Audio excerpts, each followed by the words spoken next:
Welcome, one and all. I really like that music. For those that don't know, those were video clips recorded at FlutterCon last year, FlutterCon Europe last year, and yeah, we have there are. We're gonna go to fluttercon.dev, and you can find yourself some tickets. It's on the September 24th to 26th in Berlin in Europe. So feel free to see there'll be lots of stuff going on. So definitely join us for that. Cool.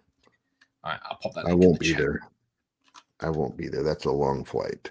It's a really long flight. All the way that so let's do introductions and then we'll get into the show. My name's Simon Lightfoot, Flutter community leader, CTO at Dev Angels London, and you can follow me on Twitter and other places at Dev Angels London. Randall. I'm Randall Schwartz. I'm a Dart and Flutter Google I can't even say it. Google developer expert. I've been there for about 7 years. I don't know if I gargle maybe. That's what I need to do next. And what it means, I spend a lot of time answering questions for y'all in various places like the Discord, Stack Overflow, Reddit, all sorts of wonderful places like that. And also here on this show, but also for this show, I am the question magician, which means I am watching the chat room for questions. And we know they're questions because they start with Q:. That flags it for us that we know it's a question to us and not just amongst yourselves. And we also have we don't have Danielle and John here today, but we have Kaylee. Kaylee, welcome to the stage. Hello, hello. It's my first time. So excited. I'm Kaylee. I'm a senior Flutter developer working on my own projects. I'm a Flutterista. Love Flutteristas. Encourage any women, non-binary people interested in Flutter, reach out to us. Excellent. And yeah, and that's flutteristas.org. And I have the website address and I completely lost it. Oh no. There we go. There you go. So yeah, that's just like it sounds. It's exactly like it sounds. Flutteristas.org. So yeah, let's do another thing here. Actually, let's make sure that's in the where is it? The do's and don'ts, I guess. Randall. Oh yeah, sure. That's time I get to do these, right? So be nice, be respectful, be constructive. You are talking to actual human beings on the other side of that chat in the window. So be nice because they're people too. Don't post anything if it's adult or rude or offensive. Don't advertise or promote anything. Only people who can promote things are people with their faces on the screen. That's very limited in this channel here. Don't spam. Don't post the same thing again and again and again. It's annoying. We'll probably end up deleting it, particularly if you post the same question again. You lose your place in line because we try to take them in the order that they're received. So if you post a question, then post the same question 20 minutes later, I pop you off of the first one and down to the second one. So you just lost your place in line. So don't do that. Harassment of any kind is not tolerated. We do have ban hammers and we use them when we need to. But do have a good time because having a good time around Flutter is an easy thing to do if that's what you're up to. So here we are. We're having a good time. So we're sharing that with you today. Have a good time. Very important. Yes. We will. Oh yeah, and if you want to post anything in the chat, be sure to post it with. I need to sort that slide up. Be sure to post it to just.new. That'll take you to GitHub's just page. Pop in the title description and make sure the file name ends in .dart so we get the syntax highlighting. Paste your code in or type out your question or whatever else you want to do in there, and then create a public gist. And you don't send us the entire URL because if you post the entire URL in the chat, we just won't receive it because it blocks all or any messages that have URLs in for spam reasons. So what you need to do is copy out, as point 6 mentions, the hash from the URL. That's that long string of hexadecimal digits, and pop that in your message, and then we can go look it up based on that. Alrighty then. Where are we now? Oh, no, that's old. Ignore that. There we go. Yeah. This looks familiar. One other thing about FlutterCon, I don't know if everybody saw, but all the videos from past FlutterCons have been posted on YouTube, including last year Berlin, all of them. So even this year New York. This year New York is not up yet. This year New York is up. Not on YouTube. On YouTube. Everything's on YouTube. Oh, Where? they've decided to do a YouTube channel. That's Everything's on, yeah, the DroidCon FlutterCon YouTube channel. oh, okay. I will Might be find missing it. for you. Yeah, find it and paste it. DroidCon and That'd be FlutterCon. great. Got it. Yeah, their channel has playlists of all of them now. Oh, cool. I want to go back and see how much of a zombie I look like. It was so hot that day. It was insane. Absolutely Oh, insane. I found Randall's video. Should we see how much of a zombie he is? Yeah, I'm pretty sure I just did the whole thing like this because it was like I had only had maybe 3-4 solid hours of sleep in the previous 48 hours. So I was just forcing my way through it and trying to cut through that. I was it's one of the sleepless weeks most sleepless weeks I've had before. There he is. Yeah, there's me looking sort of gazing off into space. Yes. And for those that weren't there, it was 107 degrees that day, and we were in a giant warehouse with not a whole lot of air conditioning. So Yeah, it was a lot. Yeah, So but it was fun. that's 41 degrees Celsius for anyone, or 42 degrees Celsius nearly for Yes. anyone that's Hot. going on that measurement. Hot on any scale. Definitely hot. That's hot. Yes. Well, I'll pop the YouTube channel in the chat for anyone that wants to go look at the videos. Get your questions in. Get them in early. That way we'll answer them early. And we can get to also suggestions for live coding as well. We'll take those. We also have some backlog of some live coding. I see Katie's video. Yeah. I was very lucky I didn't pass out up there because it was so hot. It was like hot and then 10 degrees hotter up on the stage. Ugh. Where's Matthew? I don't know if they've all been posted. Actually, saying that,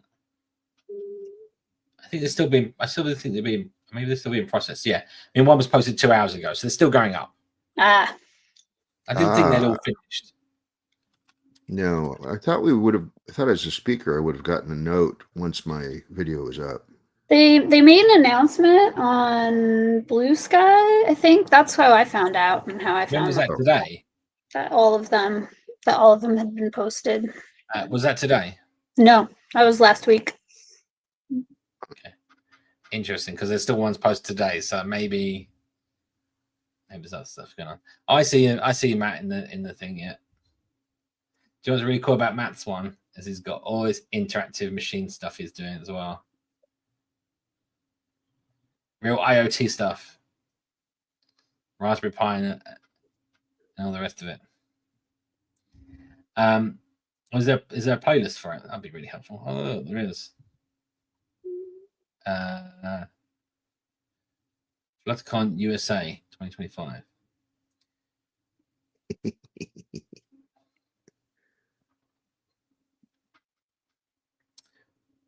I like this.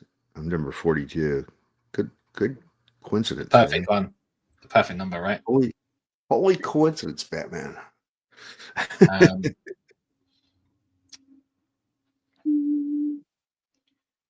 Okay.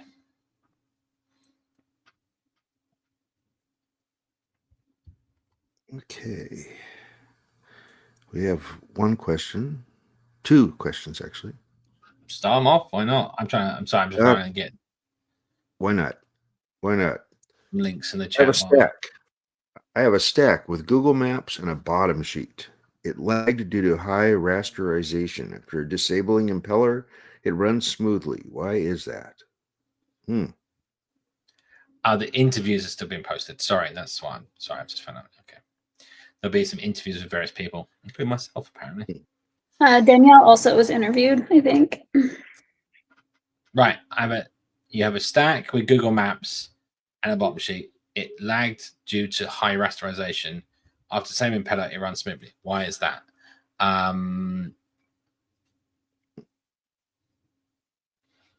Maybe you're rebuilding something time to repay it. I mean, it shouldn't, and you could definitely report that.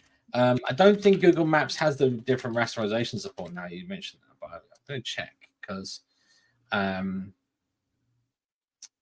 there's different rendering modes that you can set on video player and maps, I think. Yes, it's this. This is what you want to do. Check out the display mode on this page. Let me share this with everyone. So this is the Google Maps Android package. And oh well, you're going to stuck behind there. Sorry, Kaylee. And you see here display mode supports 2 different display modes. The default is subject to change in the future, but this is what you want: force hybrid composition. So you want to put that bit. This bit is the bit of code that you're missing. You want to put into your app, and that should make it better. Yeah, the current default corresponds to Android force. So you can try that, see if that actually helps. If it still doesn't help, then I would be raising an issue ticket around that and saying, you know, why is it not working, basically? But there's a link to that. You think that would be specific to Android? There's nothing in the question about Android. I'm kind of curious. So we'll post. Ask the OP to post if it's Android, iOS. I'm thinking Android, to be fair, but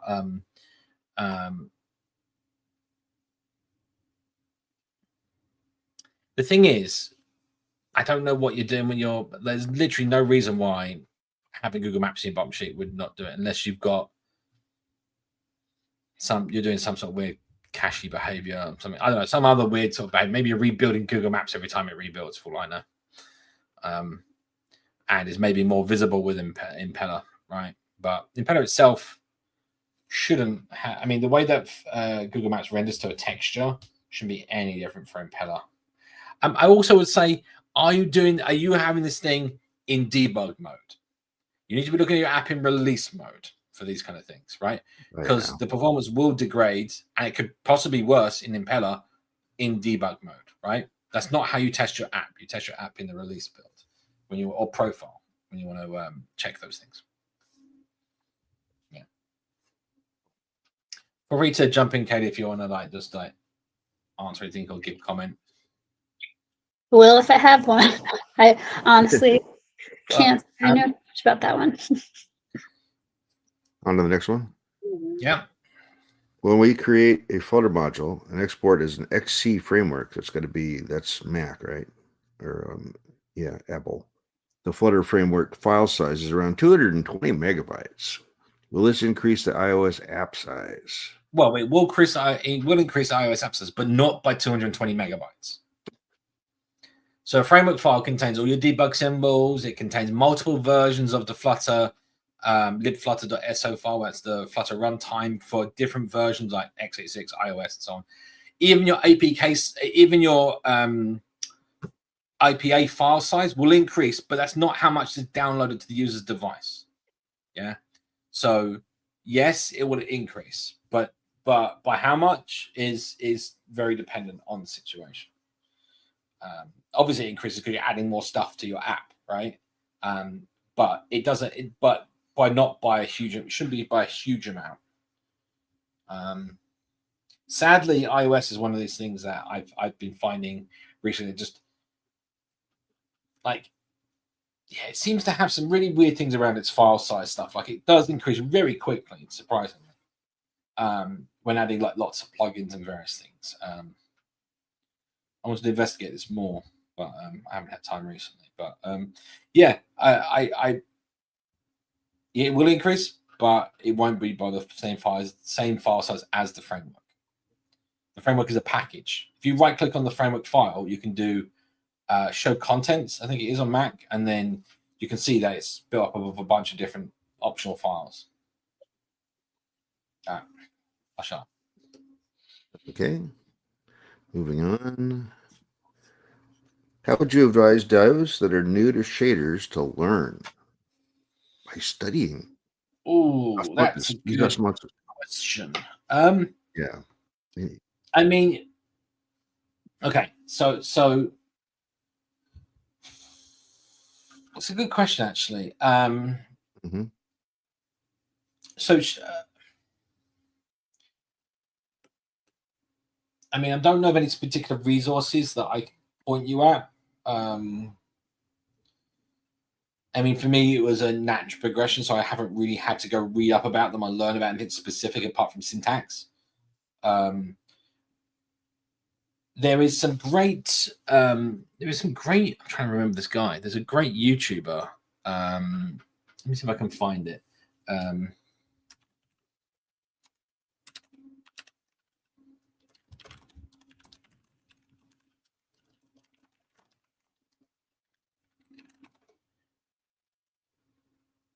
Found it. Wow, how I googled that and found that with the first thing, I don't know. Right. So Google 4 years is ago, strong. actually, this is very interesting. So I'm going to show this on the stream. Maybe no, actually, because I don't want us to get like, no, we got like creative rights. Yeah, no, it's fine. We're not going to be like hosting the entire video. Hang on. See if I can get this up on screen share.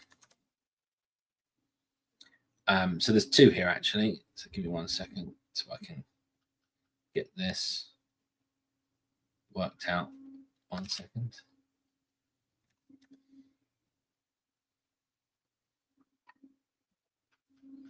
So this guy is a artist for let me bring up the stream. I think we'll all like this. Let's hide the question for a second. Yeah. So this guy is the video is called Painting a Character with Maths. And this guy is a artist for, I think it was Disney and Pixar and a few other places like that. He mentions it in the video. I can't remember, but anyway. And he does talk about how, all of this stuff works. But interesting enough, basically this is painting a character just with mathematics. So this is how you can build up the shapes in a shader. All of this is done with pure maths. It's so interesting, right? Wow. And if I keep going, like he talks about how you do all of this stuff, it literally takes you through the maths of doing it and the background. So this entire scene, hang on, where's the end scene? This entire end scene here is done with a shader. It's super interesting. It's super interesting. But he also has another one, which is painting a landscape with maths. And this one as well is like, how do you come up with the textures? How does the math work? How do you do all that with a shader? Do you understand? If anyone wants to understand the principles of a shader, I mean, like these are impressive things to watch and to understand for sure, and they're good things to try. But in general, the way a shader works, let's look at this picture here, is that the shader, it's called a fragment shader. And if you had a quad like screen like this, like it's a square, it would literally be running for every pixel of the screen, the shader code. And it's one function, yeah? Input coordinate, output color. It's that simple. Here's the coordinate on the surface. What color do you want?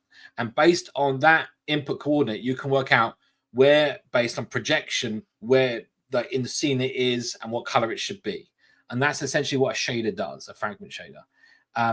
Now, you can have three-dimensional objects, and they're shaded as well, and each one of those has a shader, right? Anyway, but he goes into actually making the clouds and giving thickness to the clouds, and actually having them moving as well, which is super cool. Where is it? I think he has it in there somewhere. Anyway, there you go. Look at that, with a shadow on the ground and everything. Oh, you saw that. But it is, yeah, super crazy. Anyway, that's enough of that.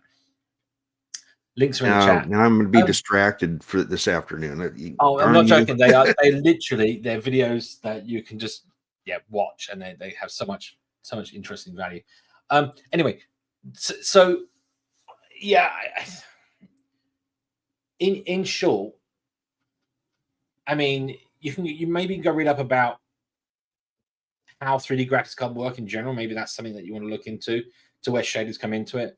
But in essence, it is just what I said. Like you're writing a function that runs on the graphics card, and it runs it in massively paralleled across all of the cores in your graphics card GPU, so that it can calculate lots of pixel colors all at the same time, right? In essence, shaders can be applied basically to any sort of anything that needs to be output by the graphics card. Normally, it's a a three-dimensional. So there's different types of shader. You have fragment shader, the ones that we're talking about, because they're the most like common. That's fragment is basically considered. They don't say pixel shader because it's not necessarily one pixel. A fragment is just a portion of a three-dimensional shape, right? That's what a fragment is. And then you have a vector geometry shader, vector shader. I forget. Which is basically taking the input vertices and having output vertices so that you can like manipulate a 3D object using it. So there's that. So there's the two sides of it. But one leads into the other. So if you build any sort of 3D renderer like yourself, like you can, not like just from scratch, I mean like using OpenGL or whatever, you'll find that you have to make two shaders, one which is your vertex shader, and the other one is vertex shader, and the other one is your fragment shader. Oh, that's all right. Well, darn it, you just took away 2 or 3 hours of my afternoon. I already figured this out. All right, here we go. Next question.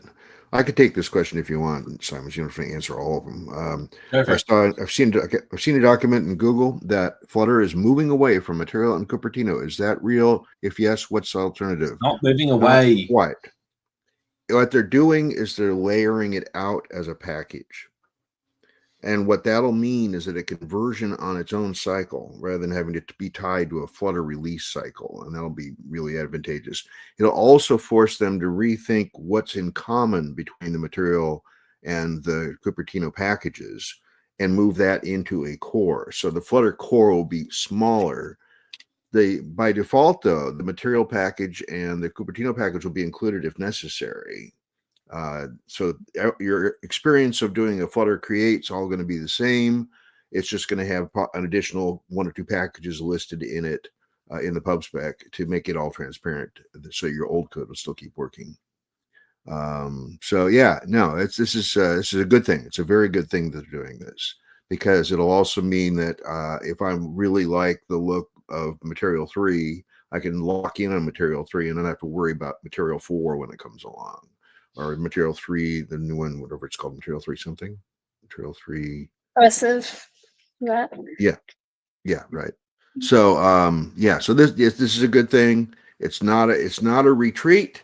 It is a new way to look at the problem. It's been discussed in various forms over the years anyway, but now with the new stuff that's coming out in Material 3, it's sort of forcing it to a head, and it'll make a lot of other things simpler too. Like people who are building design kits from scratch and not needing Material or Cupertino will no longer be forced to kind of adapt their stuff inside or around Material, which is what people have having been doing so far.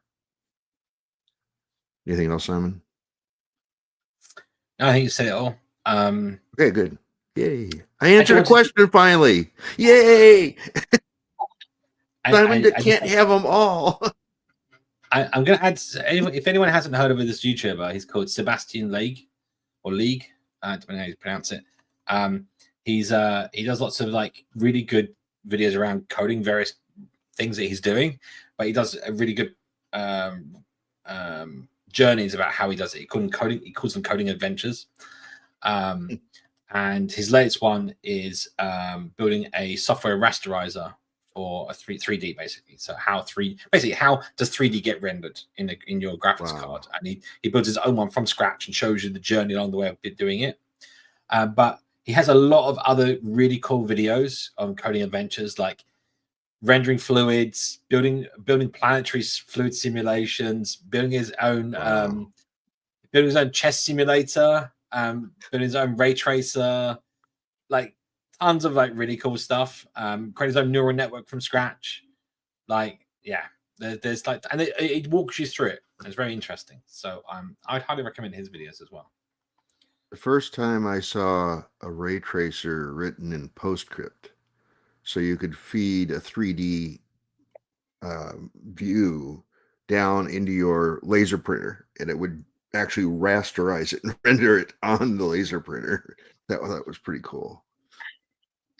Yes. I know. That's crazy stuff. All right. Now onto the next one here. They did would that like for a lot of films in the 80s, right? When they wanted to do, like, I think it was trying to remember the films now, as Escape from New York and things like that. When they have like, they want to do like a projection of a city, they would actually like model it in computer, project into 2D space, then plot those out in a plotter, and then they literally take those pictures that they plotted and animate them by taking pictures with the camera, right? The film camera. Like there was no sort of like from digital straight to film, right? That didn't exist. So all right, next question. I would like to contribute to the Flutter website. Do you need to create a PR with an MD file, or need to change code and create PR to propose documentation changes? So first, make sure that you're looking at the right. Sorry, go ahead. I was going to say we do not work for Google. I want to make sure that one's clear. Oh, right, sure. So I always want to state that. We always forget, but yeah, no, we don't work for Google's community site. Yeah, go for it. Sorry. Well, I was just going to I was going to suggest, you first make sure that you're looking at the right GitHub repo, because there's GitHub repos for Common, for Flutter, for Dart, and then I think there's another, like a third or fourth site for the code labs and that. So you make sure you get the right repo that has the stuff in that you want to change. There's almost always a contributing guide. Absolutely, for all of those, there's a contributing guide. Read that and do what it says. We don't know. I haven't read that recently, so I have no idea. But if you're asking about the docs website, that's docs.flutter.dev. You can contribute to that, and that's github.com/flutter/website. And yeah, they've got contributing guide in there. So if you look at the contributing guide, it tells you exactly what you need to do and how to do things. So that's what I'd suggest you follow. And be sure that you're solving an issue. So if you haven't already seen the issue that you're trying to solve, make an issue first so that there can be discussion about it. So you definitely are not going to get a PR without an issue. Yeah, create an issue and then discuss what you're trying to change. If it's some new sort of feature or something, then respond, and then create your PR to answer that issue. Right? Otherwise, it may not land. I've heard multiple people from Google say, first make sure this is a change we want before you put all the work into doing the change. So yeah, follow that procedure, open the issue, make sure that they want what you're doing before you put the effort in. I mean, it's the same in any open source project, really, isn't it? Yeah. Like it's like people think, oh, I want this and this thing, so I'm going to add it, and then you can't expect the open source author to then accept that and maintain it. So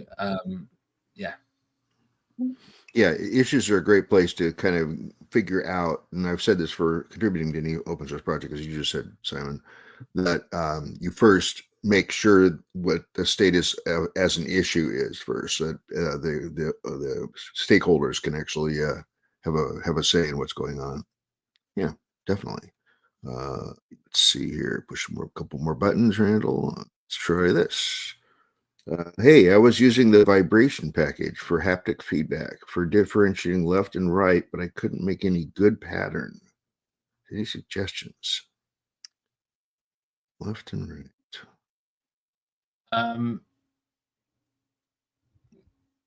Well, you only have so many things you can do with haptics, right? For differentiating left and right. I don't think all devices support different also, so it could also be whatever device you're testing on too. Well, yeah, I was gonna say I'm not sure about iOS. On Android, I think that's always been the case that you can, but normally the patterns are a bit pattern, right? On off, on off, on off. And what you're doing, you're essentially making a frequency. So you want like several on, several off, several on. The longer that is your duty cycle, and then the amount of them is your frequency, right? And you can work out. There's no reason why you can't work out a different pattern. Yeah, I'm trying to think of which package you're talking about. Let me see if I can. Vibration package. Has vibrator, has amplitude control, has custom vibration support. There you go. So if it doesn't have custom vibration support, well, then you're not going to be able to customize it, right? And then you've got your pattern, which is a list of integers representing the vibration pattern. which alternate between wait and vibrate durations. There you go. So that's your on and off, right? So that's a duration. So they're doing it based on, it doesn't really tell me here if it's milliseconds or not inside the library, but I'm going to assume it's milliseconds. Yeah, it is. Yeah. So, yeah, I mean, I don't know what you want us to suggest here. You said you can't, any good suggestions for making a good pattern? Like you couldn't make a good pattern. Try harder. Talk to Gemini. Ask it. I mean, you don't need to use, there is haptics built into Flutter, and you can actually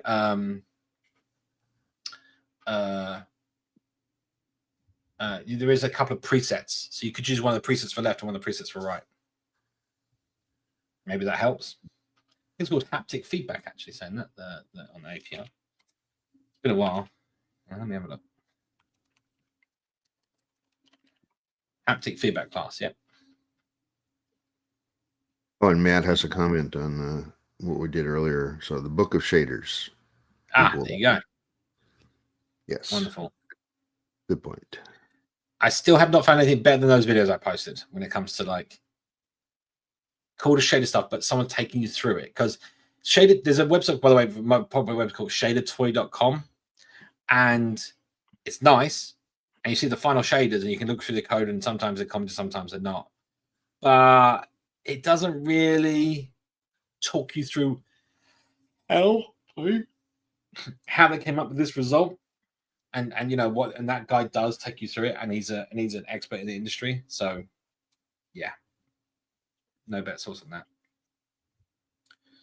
Okay, next question is this one. Oh no, we did that already. Go away. We don't want you. We want this one. This is more of a direction for the live coding, I think. We talk about custom multi-child layouts. Parent sends constraints. Child picks parent's overflow position. Get a deliberate layout that's to handle flex properly and reduce overflows. I mean, what do you mean flex properly, reduce overflows? Yeah. I'm sorry, I'm just going to be interested because handle flex properly. What is improper about the way current things handle flex? Because it all works fine for me. And then reduce overflows. I don't get overflows because I handle the flex properly with expandeds and flexibles and such like. Now I'm just, I mean, sure, you might get those issues, and that's because of the way it's done. And yes, you can make a custom widget that does exactly what you want, and that's why those widgets exist. A bit facetious there at the beginning, but it is that kind of thing. Like you can use the pre-built stuff and build it out of components, like rows and columns and whatever you need. Or you go, okay, I'm going to build my own layout and use custom multi-child layout or custom single child layout or whatever. We've actually done this on the past, in the coding on the past 4 or 5 episodes. We've been doing various things like this, and we can continue some today. So, yes. I think we've addressed this bottom sheet auto sizing thingy or scroll thingy. We've been doing a lot of that over and over again. We actually have. I think we're trying to do some recycling of views, which we could jump back into today. Yeah, that'd be fun. Alrighty, I'll save that as a note then. But it also means we have no more questions. So, maybe we should just start on that live coding then. Yeah, might as well. Let me get things spun up here. Oh, we got one last minute question here. So, learning shaders in general is learning and implementation of Flutter. Yeah, right. Duh. I would think. Yes, learn shaders in general. It's a technology that comes in handy. Pretty much everything that has to do mapping of something on a screen is ultimately going to have something like a shader to make that happen. So Simon is busy moving things around so he can do live coding. I've somehow managed to have a stored Figma instance running in the background. Oh. And is eating up 1.5 gigabytes of my RAM. Oh. I think I'm going to shut that down. Good idea.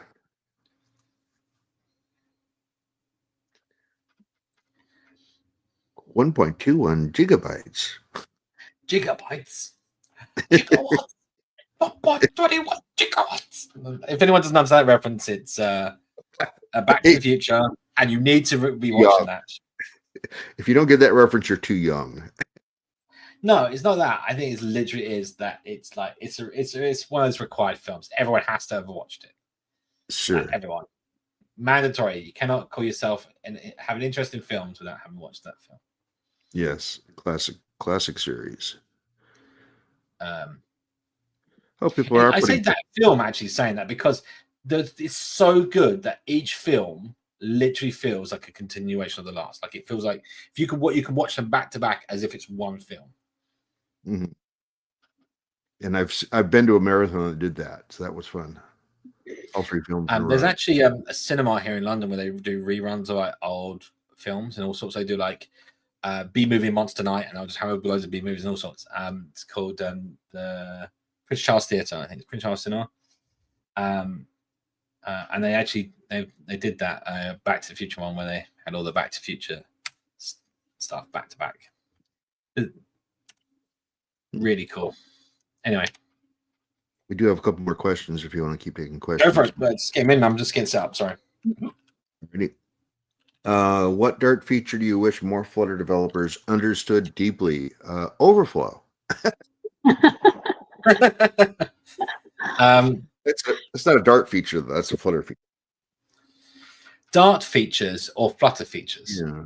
I would say that because they are different. So Dart features is just you should just learn the language to use better features like pattern matching and such like, right? Like using switch statements and more effectively now the language has moved on. I think the one that's interesting around the area of Flutter, but related specifically to Dart, would be the omission of a null in a list of children. Because long ago, the way we did that was a size box compact or whatever it's called, size box 0.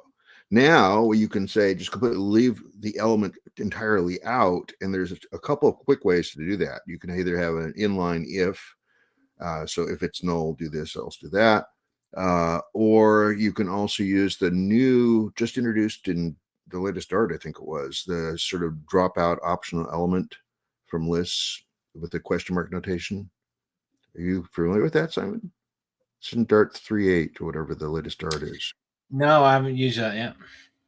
Yeah, so it basically lets you tag a element of a structure, so either a list or a map or a set, and if that's null, you completely eliminate it. You put question mark in front of the element.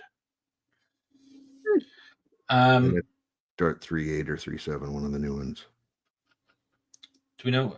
The thing is, do we know what it's called? Because we could find the documentation and actually see what it says. Null. It's another word with null in it. This is sort of so helpful.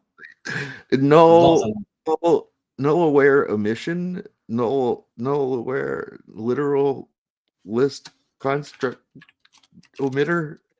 I don't know. Dart 3.8 says Madden. Null aware elements. Null aware elements. I told you it had null in it. Oh, I'm sorry. That should have been down. Just look for null. So there's actually a fix available that you can put in there. Hang on. Let's get this up anyway. Right. I'll bring it up in a second. Yeah. Okay. Why not? Do that. And that.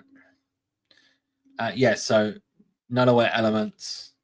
If element testing is tested for null, it can be replaced with null aware elements. So apparently, so this might be what you did before, which was put an if statement in before a key and value, and I could do a conditional map in this case. So this, if you can't understand this is a function that takes a nullable parameter and returns a map that may contain one key with the value if that key is not null. Right? That's what that's saying there. And then he is saying you can now do it this way. So if I just put a question mark before the key name. So yeah, that's interesting. It has a certain place, I guess. Well, it's for consistency with the other null aware operators where you can do. Yeah. I'm just thinking there is quite a few places where you might do that with a widget, right? So if this value's been passed in, then okay, then use it. But more to the point, there's normally other conditions. I think I kind of feel like I want to generate a list and then I want to omit the null ones, right?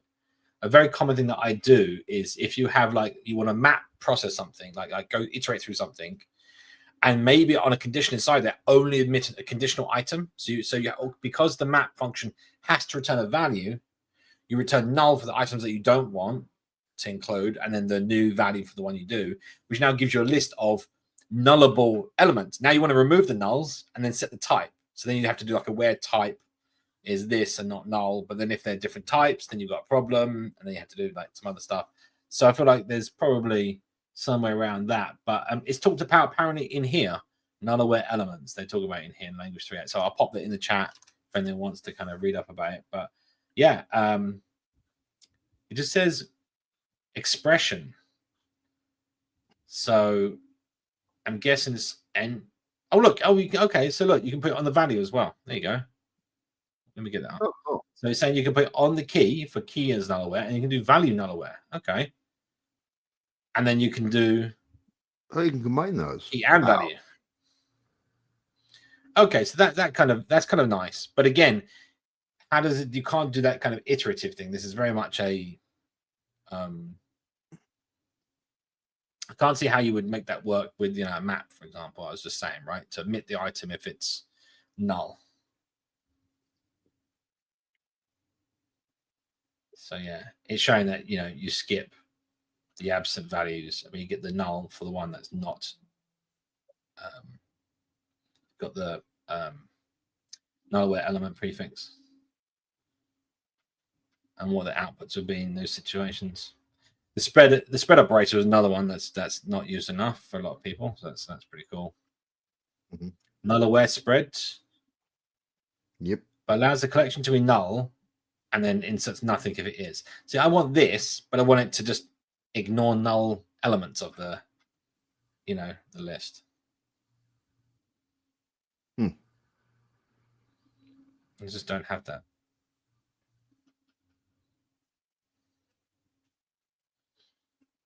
My wish list. Yeah, so here's another bunch of like, you can use the case pattern, else, case else.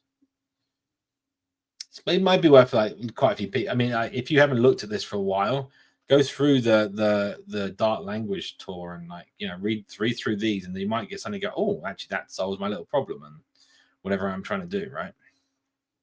But yeah, the pattern matching stuff is very powerful. This is all being used here, but it's equally like it can get really like complex and confusing, to say the least, right? So yeah. Oh, if you've been playing with Dart and Flutter for a while, it's probably good to go back and review the change logs, the features updates from one version of Flutter to the next and from one version of Dart to the next, because I'm finding little nuggets in there occasionally that I forgot. Oh yeah, they added this back 2 years ago. So it's good to keep up your knowledge. I do use this, obviously not in the sense of one line like this, but like having the inline fours, especially in like widget layouts. So imagine this array is like your children, and then you can do like a loop around a bunch rather than having like a map to list. There you go. So it's more like this, right? So you have like your list of children. You can do like a for and then output child here.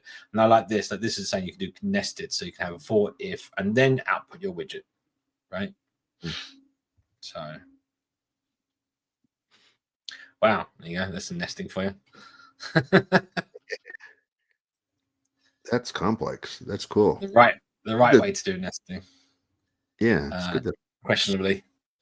Hey Jeff, welcome from Twitch. We have some. We do, by the way, for those that don't know, we also have a Twitch channel for Flutter community, and every week we send it out on Twitch.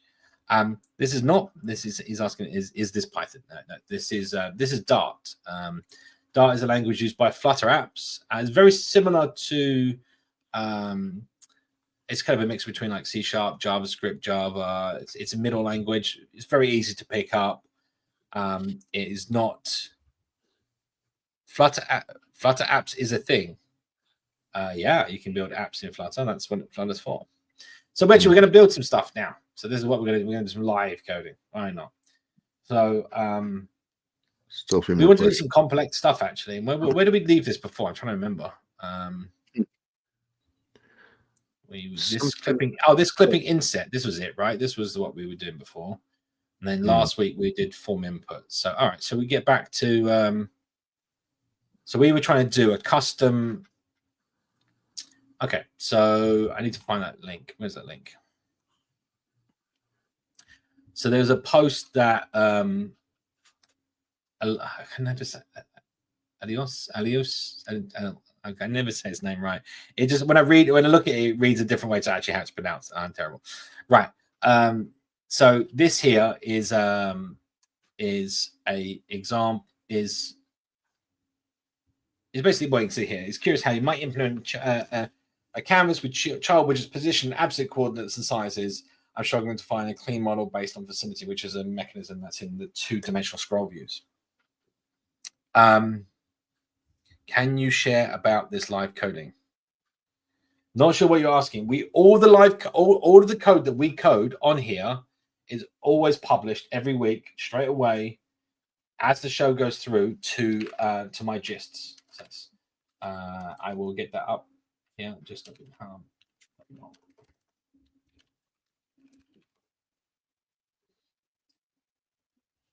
I will pop a link to that in the chat so you can go see all these previous gists, the ones we're looking at, all these dates, they're all in there. All of these ones and all the ones before. Every week a new gist goes up unless we skip a week. Right. So so the key here, right, is imagine this is like Figma, an infinite canvas of widgets, right? Like you can zoom in, zoom around, do whatever you need to do.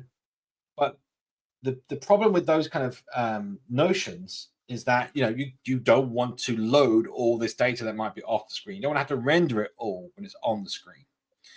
So what we're trying to achieve with this is a way of only building the widgets that we need to render the view.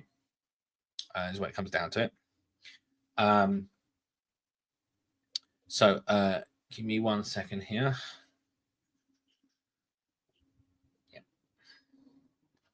So I did something previously. I'm going to use this for some reference. We'll do exactly what we want. This is it's actually a mapping system. But sorry, let's get this back up. We're going to use that as I'm going to use that as a reference. Right. So let's grab what we did before. We'll start a new one for today and continue the story. So it's Humpday 2025. 0806 number 1. If you have any questions around the live coding or whatever else, we'll feel free to drop them in the chat. Let me clean up what questions too. So I'm just gonna we're an hour in. Let's if you want to post them, we'll see what we can do. Okay, right. So so this is where we were before. Let's spin this up and see what happens.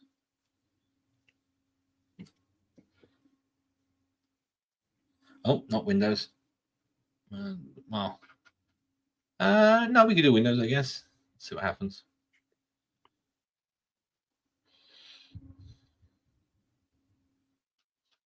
So I guess this is what we're trying to achieve versus what we're actually trying to build. So this is what we did before.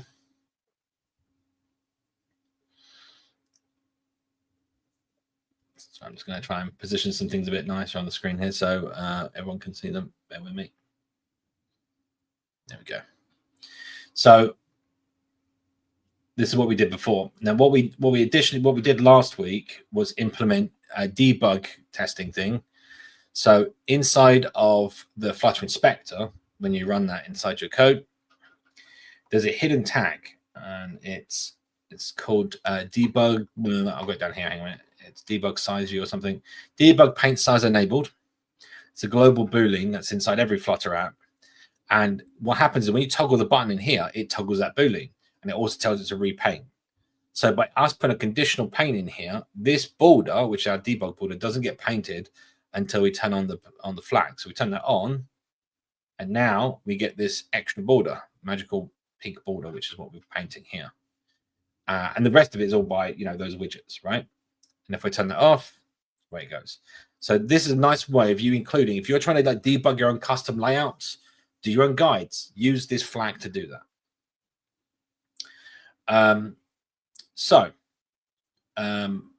Let's leave that on for now. So what we did last week, the idea was that we don't include any children that go outside this boundary. So as soon as it drops out, pink no longer gets painted. Yeah.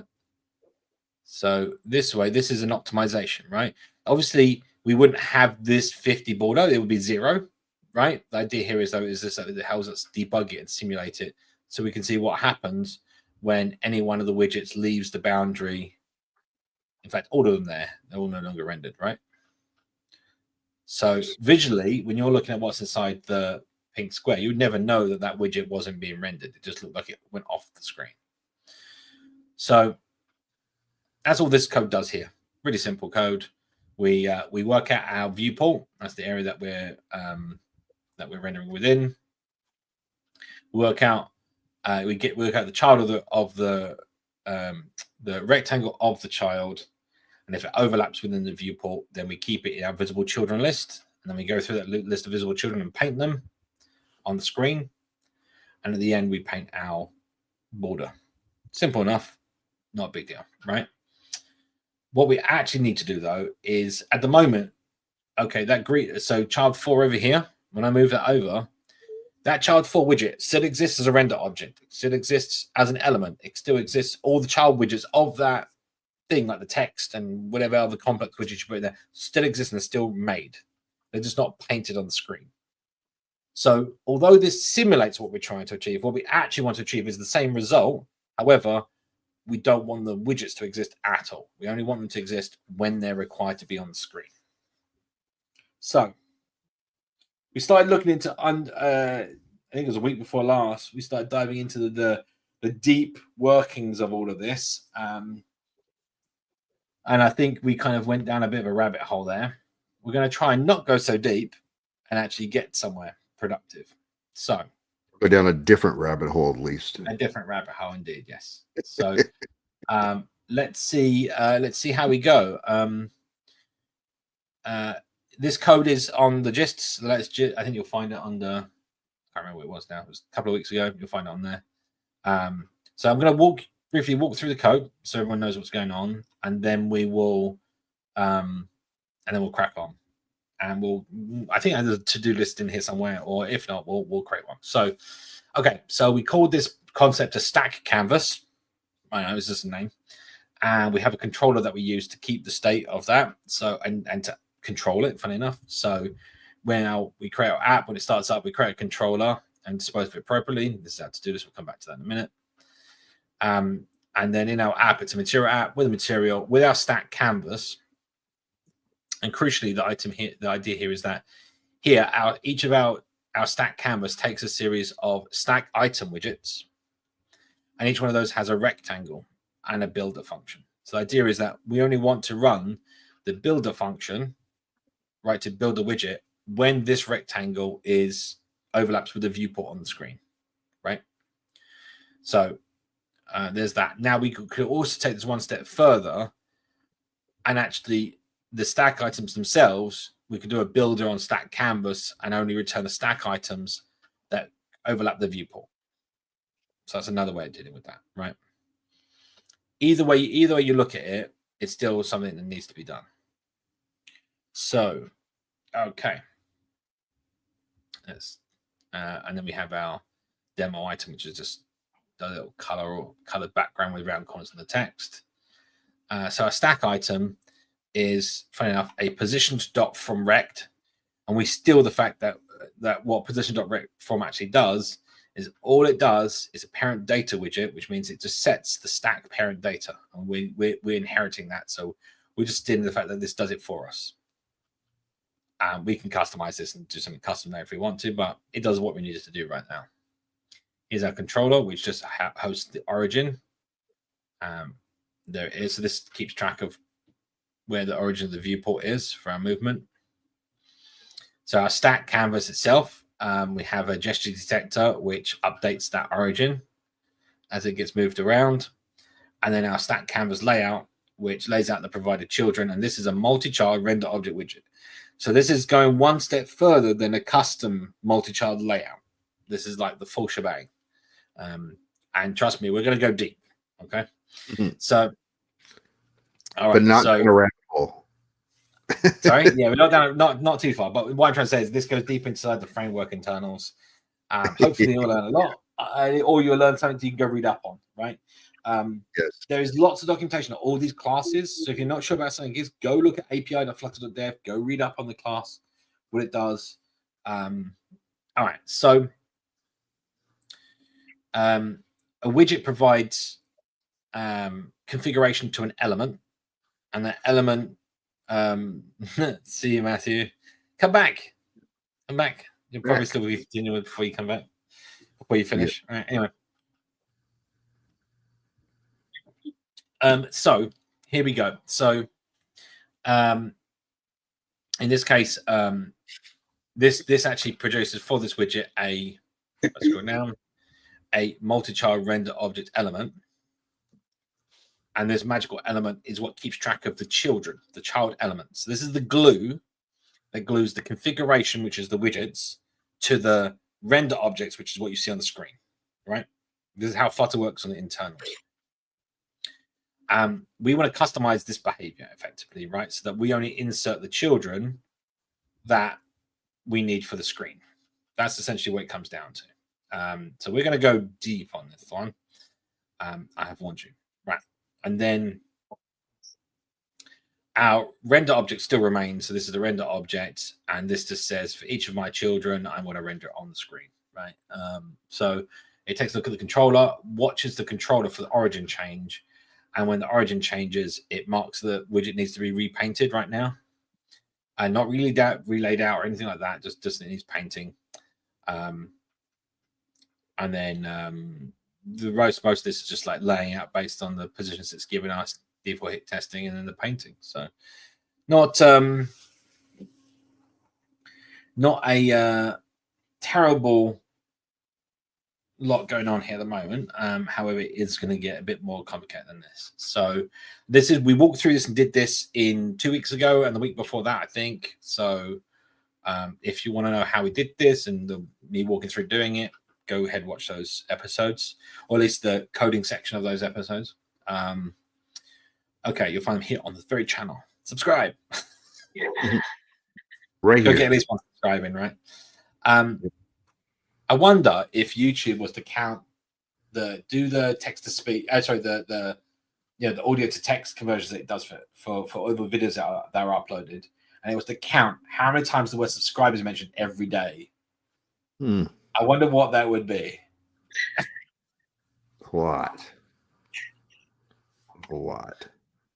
Right. So, I'm hoping some Google engineer was watching and they're going to take that and go, oh, I wonder. And just yes. Do that. So, all right. So we need to build. So one of the key things here is rather than just having it. So there's a requirement. Let me be clear. So the requirement is that every child that's attached to a render, every render object that's attached to a render object has to be laid out during the layout pass, right? If it's not to be laid out, it is not attached to the render object. That's how it works.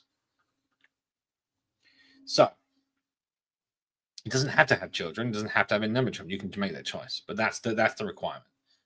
So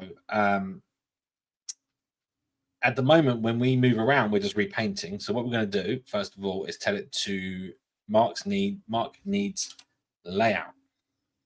There we go.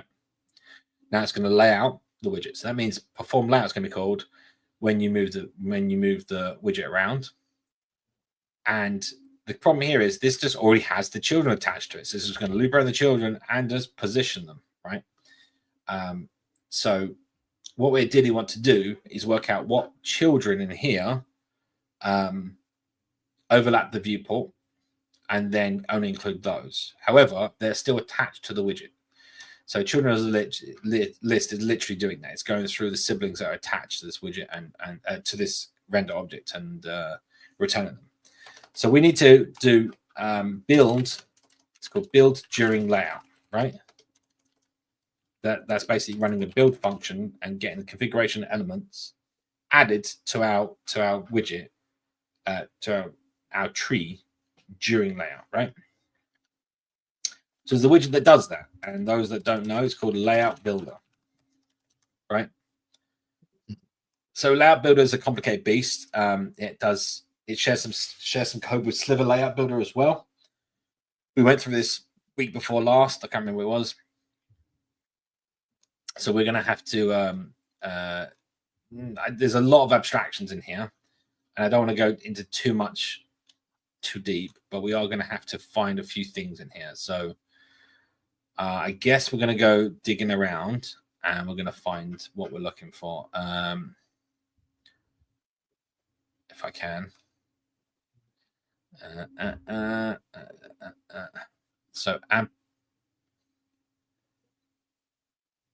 Okay, so render object element.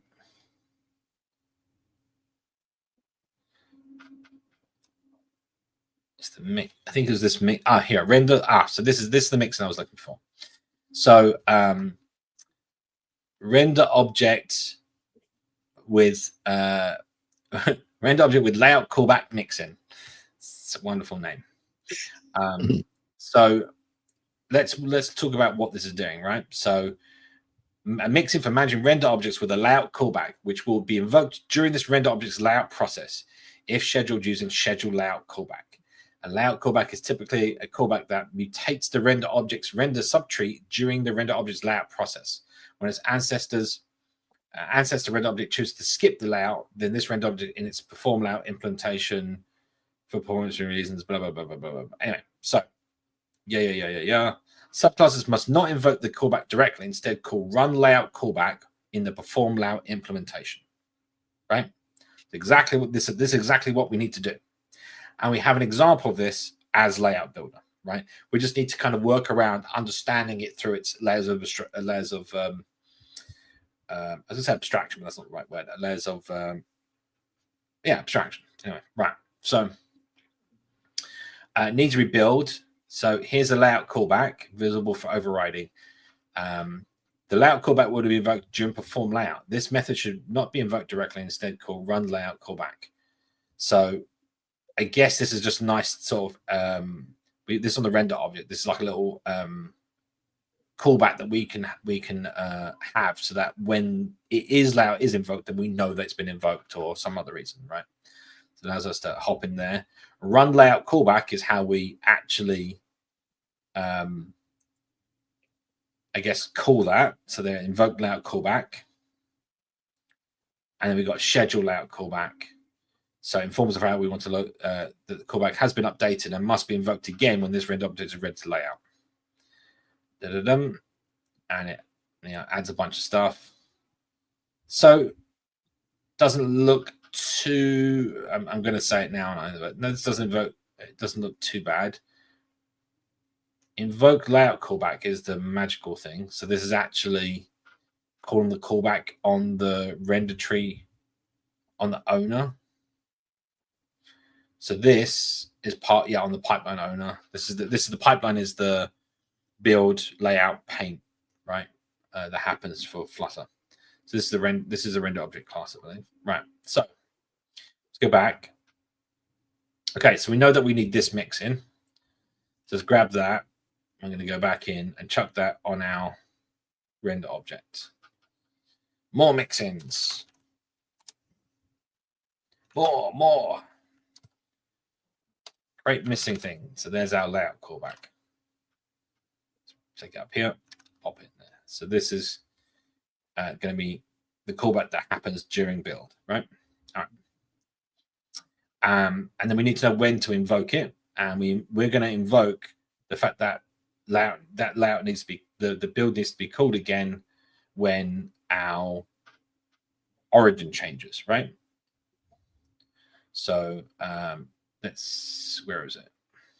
It said we need to call run layout callback. This method must be called in perform layout. Okay, so we need to do that. That's what we need to call here. Okay, so that's going to be after this function, then our children should be ready to be laid out, right? The layout function of a render object has one requirement, that the size must be set at the end. And any children must be laid out as well. So, right. Okay, we're getting there. And then what else did we say we need to do? And then if schedule layout callback is what we need to call when we want to recall that function and relay our widgets. So we're going to do that instead of mark needs layout, we're going to call it in there. I guess. Who is this Mark guy? Who's this Mark guy? Why does he keep needing layout? Yeah, right. Mark needs layout again. So, yeah, I guess that will then, if there's any, I guess it will the layout callback is called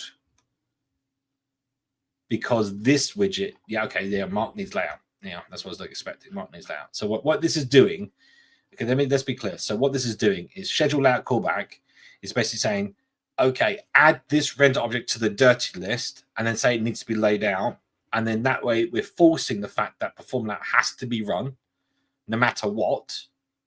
That enforces that run layout callback is called during perform layout, and that then invokes the callback and invokes it on the owner's thread, basically on the build thread, basically of the owner. So this is kind of like the flow of what it's doing. It's just, again, this is like how the framework works and us working around it. So, all right, what we're going to do now, that's the starting point. What we're going to do now is we're going to go back to Layout Builder and see how it handles this and kind of go from there. So,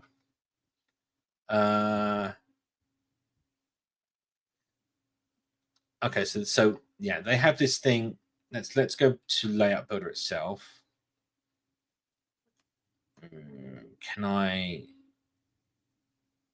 Oh, it's too many levels of abstraction. Okay, so we're going to look at Layout Builder and try and break this down briefly, and then we're going to try and implement what we need to do ourselves. Okay, so Layout Builder extends constrained layout builder, which is in itself an abstract layout builder, which itself is a render object. Okay, so after all of that levels of abstraction, all we need to care about is the fact that layout builder is a render object. Okay, and our widget, which we're doing this on, is also a render object, right? It's a multi-child render, but it's still a render object, right? Okay. Now, what's next? The render object that does that has a few different mixins, so that it has with child mixin. So we have multi-child mixin. That's what we're using here. So it's what these two handle. Container render is, it gives us the ability to have multiple children. With layout callback mixin is the one we just added. And then this has an abstract layout builder mixin, which gives it, I guess, the compatibility to work with the element. And we're going to look at that in a second. We don't care about any of this stuff for now. So the perform layout, there we go. So it sets the constraints, does run layout callback, and then it lays out the widget. It's exactly what we're doing. So that's good. Hit testing, painting, whatever. We don't really care about that. So that all looks actually relatively good. So we just care about what's going on in this mixin. Let's go take a look. So this is the mixin on the render object. So again, as I said, there's three subtrees. We got I keep saying this is the widgets, the configuration, then we have the elements, and then we have the render object tree. We're in the render object tree now. Once we've done this piece, we're then going to go to the element tree and work that piece of it. This glues the render objects and the elements together. And then when we provide a widget configuration, which is our stack canvas and its stack items, that can then behave and work with the elements and the render objects. All right, so there is, again, render object with layout callback mixin. And okay, it's in there twice for some reason. I think that's probably a mistake in the fine, yeah. And so this has a, so the way that would work in this is, I don't, as anyone, maybe we should talk about how, has anyone used Layout Builder? And let me just show you like an example of a Layout Builder here, right? So it's a widget, you put in your widget tree, and then there's a builder function, and then you could return back some widget from that builder function, and you could actually have that widget, say, let's say we had a size box, it could always be 50% of its owner's size, right? So we could have max width times 0.5 height, yeah, and then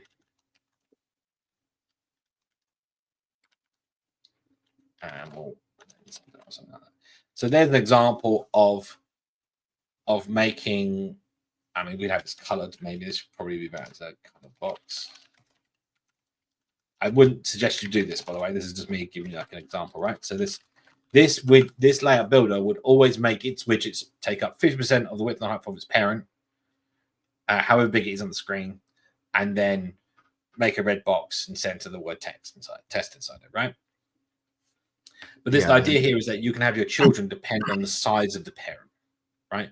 And the constraints of the parent. And that's what we're trying to do. We're trying to decide on which children we have based on the constraints of the parent. So I was going to say this duplicates the functionality of fractionally sized box. That's literally what I was going to, that's what I was saying. That's next.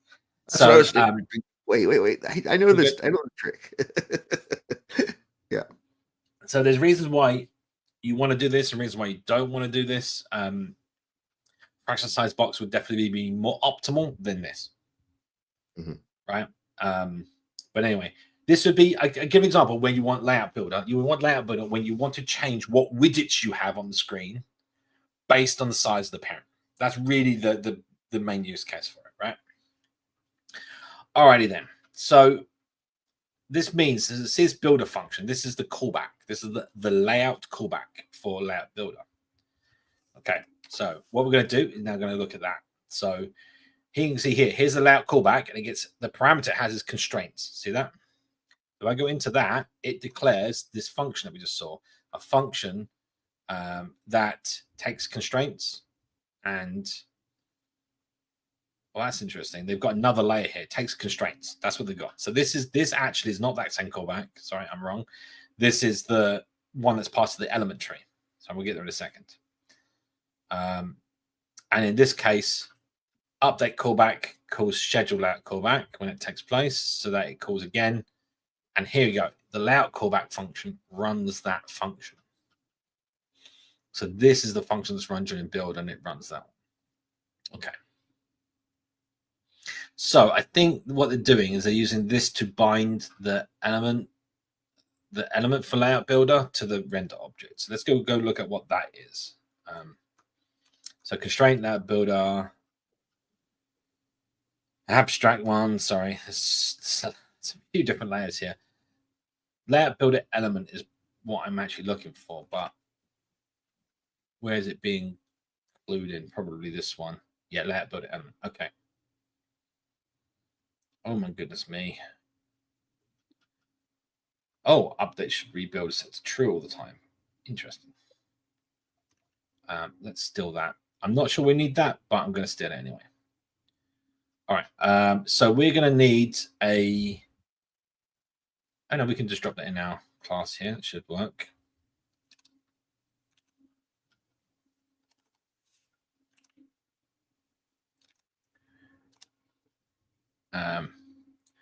And it's the element piece that we care about. So we're going to grab that, drop that in here. Now, the question here is, we need our own custom element. So we'll call this stack canvas element, I guess. Yeah. Sure. Drop that in here. We get in there, right? And now this is complaining because it's a multi-child render object widget that we're inheriting from. I'm overriding this kind of default behavior that it has, which is fine, but we no longer actually want to use this. So we need to figure out how we can copy the bits that we want and keep what we want. So I guess, can we just override it, or do we have to get rid of it? Let's find out. I think we're just probably going to get rid of it because this whole forgotten children thing, I don't think I want.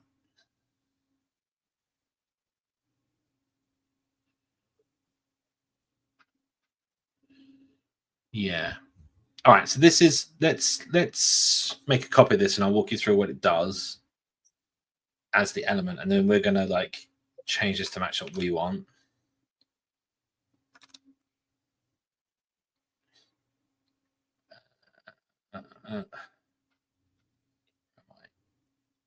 Yeah, let's just rename it.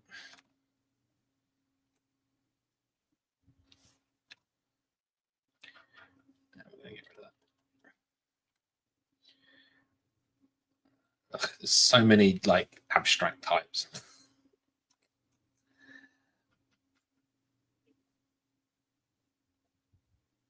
Only we could abstract abstractions. Container render mixing. Right, it's the render object. So we don't actually need, we're not making anything. So this is stack canvas, render stack canvas. Get rid of all that. There you go. As render stack. Oh.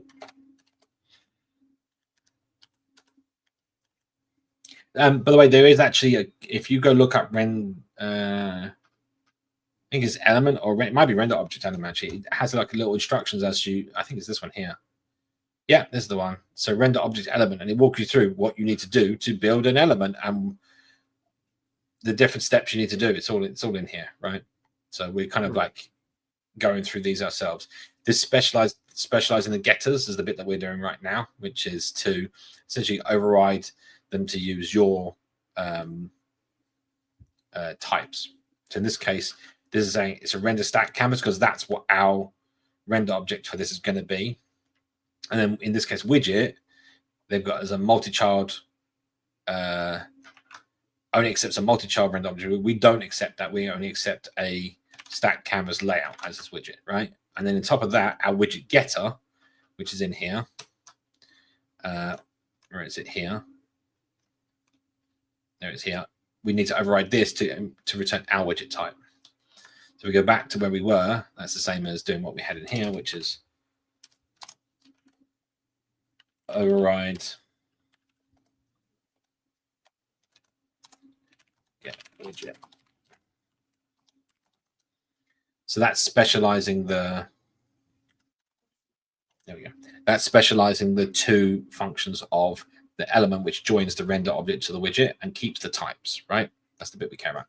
We're working our way down this, right? So let's not, don't worry about what's below this right now. Okay. So that's our element, and we want to use that. So now the problem here is this reason why this error exists is because we're extending that widget, as I said earlier, which we're no longer going to do. So again, we're going to copy this. We don't really need any of this, I guess. We'll keep children. And have this directly in here. Again, we're taking the generic and now specializing it into what we need. And this will all make sense in a second. Well, more sense. Okay, so we've got our render objects. Cool. So we don't care about this anymore. So we'll say extends that. Problem gone. So now we have our canvas layout, which is just a render object widget. And that's going to have a controller and children. And notice we don't, what are we doing with all these children? We haven't decided that yet, right? We haven't worked that one out yet, okay? And when our element gets created, it links to this configuration, this widget, right? That's how the element can access the children. There's an update should rebuild, which basically says, has the parameters of this widget changed? Should we rebuild? To be honest, I'm saying it's true just as a precaution right now, so we don't have any sort of bugs. We'll probably don't need this. And then when we get asked to build our render object, it'll build our render object attached to this and widget for the element. And then if we get updated parameters, i.e. the controller changes, then we update that on our render object. This is what we had before. All right, so now this is going to use our element. We're back down to here, right? So again, we've got our element. Now there's a few various functions in here, and it all looks a bit confusing. We're going to try not to confuse things. Just a bit. Trying to like, yeah, let's try and work this out here. Get rid of that.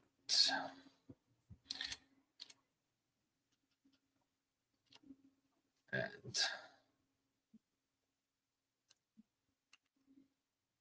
I'm just going to reorder these, and I can walk you through them, right? And then we're going to also clear this whole thing up as well.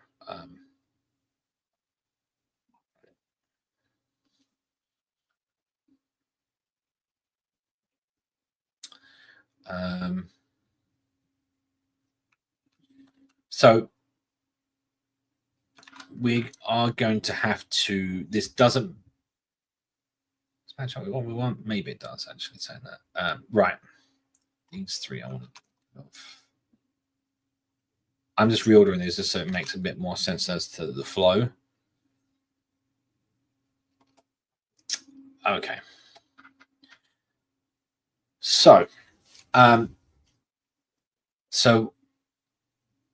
underscore children here. Where is, there it is. Move that up. So, as I said, there's a tree. Each element needs to know about its children. And this is that set of children. That is the set of nodes that attach to this element, right? The children. Now, the way they're doing here is that there's a getter for children here, which, as you can see here, is the children that are not forgotten. I'll get to that in a second. And then forgotten children. There's a pattern which is this is how the tree gets walked. So when it needs to walk the element tree to build a render object and to do all that kind of fun stuff, this the function it calls called visit children with an element visitor. This is called a visitor pattern, if anyone doesn't know. And it simply is a function that you give it the element, each of the elements of that are your children, right? And that's what we do here. And that allows it to walk down the tree to the elements for those things that are underneath us. Mount. So this is kind of interesting. Let's walk through this. So widget as this, we don't need that anymore. We can just do widget because we have removed the getter. There we go. Null element instance field. Okay, so this is just a shortcut to, this is all optimized heavily, blah, blah, blah. I'm not going to be too concerned with what it is right now. This is creating a list of children that are the length of the children widgets passed in. Yeah. That's blank, basically. So in this case, they got this null element thing, which is like a special thing that's hidden that we can't use. So I guess we'll use, again, this is just an optimization. You don't actually need to do this. We'll just use null for now. Then this walks through that number of children. So this should be, because we've got that set of nulls right now, that's what that does. And then it calls inflate on each one. Where are we here? Let's move this up. And then that basically what inflate is doing is taking a widget, ask it to call its build function or build itself, and then return back the element that represents that widget configuration, right? And you can go look at that, but that's how like the build side of things works, right? Don't really need to go in there, but they ends up calling create element, the things that we're doing right now, and then it mounts that element to the tree. Yeah. All right, let's go back. We just need to know it gets called, right? Interesting enough, I don't know what this is trying to achieve, because to me, it doesn't achieve anything, right? This is just calling super with the same set of parameters, does nothing here. So I don't know why it was in the original. Type safety, something or other, maybe? Questionable? Code. I don't. Code. Oh, do you know what it might have been? Is this protected? There you go. So what they're doing by applying it in here is allowing you to let it be overridden by classes, which probably not might needed by that abstract interface. Let's not worry about that right now. So again, we shouldn't need this. So let's get rid of that. Does nothing for us. Cool. So this is actually what we were talking about earlier. We create a null list of nulls, and then we filter out. We only keep them. The where element basically gives us the type safety of what it actually is. So there's a lot of types in here flowing around. So let's just be clear about what we're trying to do here. So I'm trying to give an example here. Okay, let's say you've got a column on your screen. You've got the app. You've got a column on your app, and you've got it split into quarters, right? Like four widgets, and each one is a text widget. The first one has the number 1 on it. The second one has the number 2, 3, and 4, and so on. So you're now labeling. So you've got four text widgets inside a column, right? Now, when it comes to elements in that situation, you're going to have 4 index slots being created. That's the slot in which the children go into in the parent. Now, what happens is if you reorder during the widget build, you reorder those widgets. What you want it to do is to move the widgets. They keep the elements that already existed, but move what slots they're in, right? And that's essentially what the update function does. We'll get there in a second. But the key here is that that's what this whole slot business is about. The idea is that it can optimize the trees and the building of the trees, right? So I think there's some whole stuff in the documentation around this. It's probably not very clear. You need to understand the concepts. All right, so this goes through, and when our parent widget is mounted, it then goes through the children and mounts those. We don't want that, right? We specifically only want to build the children when our layout callback happens, right? So we're going to comment that out for now. Okay, we'll come back to that in a minute, right? Some debuggy stuff. Oh, there, that creates the render object for ourselves. Okay, cool. Update. Again, this has some naming for the widget. We already overrid that with a getter, so we don't need to do that anymore. We're going to get rid of these asserts. Just we don't need them. So, update children. Let's go take a look at that. This is one of those built-in framework features, and this is what's going to go through and work out what slot each one should be in. So see slot 4 child index previous element works out what slot it should be in. If I can, you pass it your was it the old children and then the new widgets and the slots, and it works it all out for you. So it does. This is the diffing. This is the magic behind Flutter, right? A lot of the diffing to optimize. So you don't have to rebuild some stuff. Like widget can update, blah, blah, blah. Deactivate the old widgets. Can I do the new ones? Remove them. This is the stuff we don't want to do, right? We're going to definitely use this function. So we don't have to, right? So that's why it's there. So as you can see here, it's really simple. You give it your current list of child elements, your new set of configurations, and a place where it wants to put the forgotten children, right? That is the idea being that these are the children that are no longer connected to the widget, right? So last frame, those elements were there connected to widgets. Those widgets were removed from the widget during a build, and now the elements need to be forgotten about, right?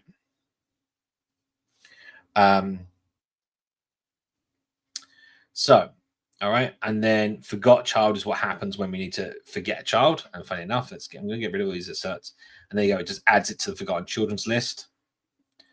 And then the rest of these, I'm going to just get rid of all these asserts for us right now, just to kind of clean this up for an example.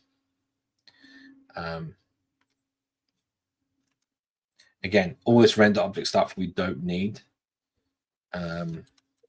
He says.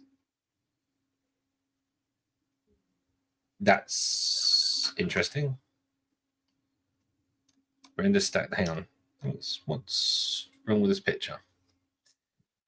That shouldn't be needed. Man, that's a long type. Render stack canvas, which is or should be a container render object mixin, render box, stack parent data, which is container parent data, which is container box, which has the container parent data mixin child type. Yeah, so that is interesting. Let's go back to where we were there.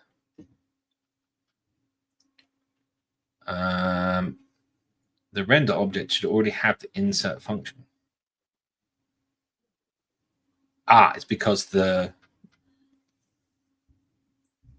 interesting. Okay, this is just about typing, right? So this is basically saying that the render objects are not render boxes.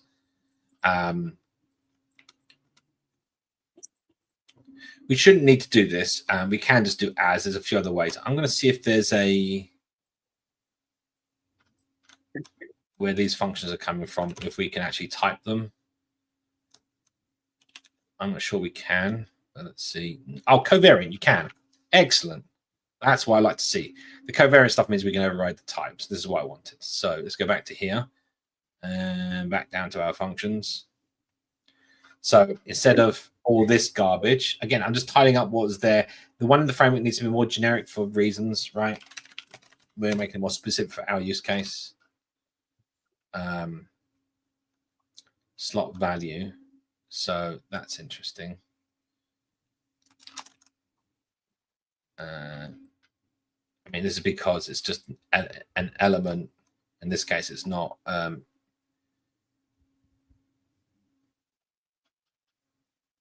Yeah. All right. That should be fine. And then what else we got here? Move. Again, get rid of that. Change that.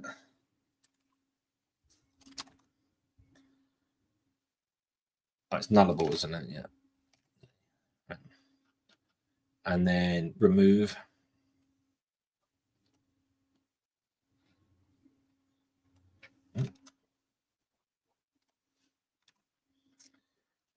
Right. So what I'm hoping that you see from these three functions. Okay. So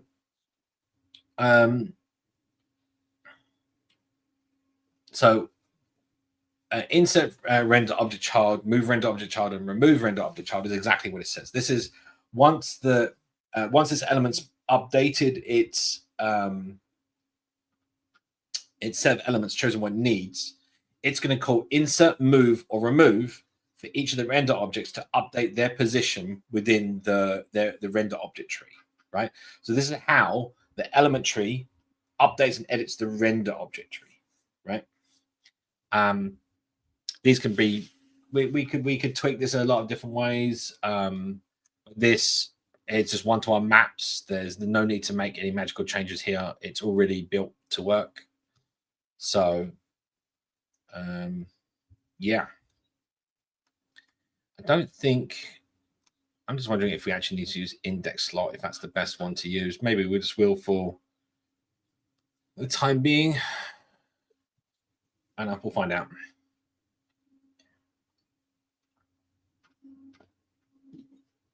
I kind of feel maybe there's a different type of key in there we could do, but yeah, probably. Right. Anyway, Cool. So back to where we are. So we clean this up now, which is nice. Now we need to implement the. So what this doesn't implement right now, this is just what we had before, right? We just tidied it up, made it a bit more unique to what we need, right? Now what we need to do is link up the layout build function, which we put in earlier. That's the layout callback, sorry, this layout callback function here, to our element. I'm going to try and match what layout builder does. So it's a bit more complicated than that, but we're gonna try and make it simple. Try. So here's our layout. Here's we go. Layout builder element. So looking at what we have before. So we have build scope, and we need a build scope. So we're going to copy that. Go find that. And where's our render element? There we go. Drop that in there. There we go. So now we have a build scope. Schedule rebuild. Okay, so fun stuff happening here. Let's have a look. So to schedule a rebuild, mark needs layout needs to be called on this element's render object as a rebuilding is done as part of perform layout callback. However, the render object tree should typically be kept clean during the post frame callbacks and the idle phase, so the layout data can be safely read, i.e., don't manipulate the layout during those phases. So what this is specifically doing is when the build needs to be scheduled by a build scope, it will only schedule it during the other right phases. Okay, that's nice. Really kind of lame that I have to like bring that over. I can't really inherit this, can I? No, because it's got some weird abstract stuff that I don't think would work. Yeah, because we don't have a get builder.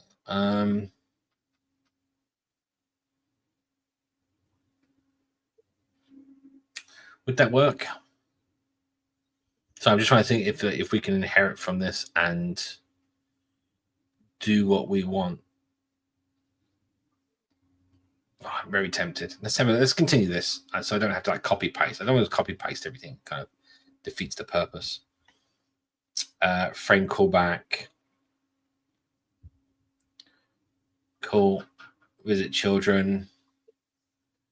We've already written that anyway. Forget child. So is this is render object element. Yes, the fact that we're doing. Yeah, okay. So in theory, it's private. Why is this with class private? Hate that when that happens. I can't extend it. I've stumbled across a few of those in the framework All right, already. I'm gonna have to copy paste it then, aren't I? That's annoying. All right, so let's carry on here. So what this is doing, this is scheduling the frame callback for when it needs to schedule the layout and doing it then, which is interesting. Let's have a look. Let's continue. So we've got build scope. Visit children, forget children. We just went through this. Mount, and here that updates the callback on the render object, which, as we said before, we'll call schedule layout. Rebuild with constraints, and there's the magical build function that is actually calling in the callback. So this is it's a callback function inside a callback function inside a callback function. Great. So here is the function. This builder is the one that we supplied in the layout builder. And that's it being run inside this update child callback function that is being done inside this callback function, which is being called from another callback function. Oh yeah, wonderful. Okay, but this is just calling build, and then once you get the widget at the end of it, this does update child because I'm only dealing with one. And then owner build scope callback, which runs that, which is it scheduling that callback function above in the build scope. So where's build scope being called from? We haven't got there yet, maybe. Here's our insert, move, and delete, which we don't care about. This is, by the way, this is all because it deals with one single child and not multiple children, which we're dealing with. So slightly different. This looks more complicated than it needs to be for us. So don't worry about how crazy this looks right now. Okay. So let's come back here. Just contemplating whether that code would have been simplified by using continuation passing style or not in terms of a structure, but I can't imagine that what the changes would be. Build scope. So, we're overriding it. We're own custom build scope. There you go. So when the element is being asked for its build scope, it uses this one, which schedules the build to happen during a cycle. Okay, so that's the magic. Okay. Right. Let's come back to here. So we're going to try and do both things and try and combine this together. This is going to be interesting.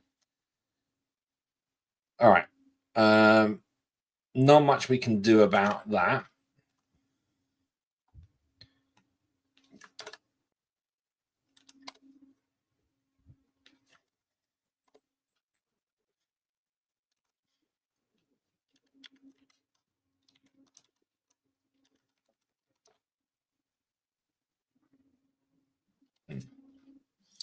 Let's include the whole thing.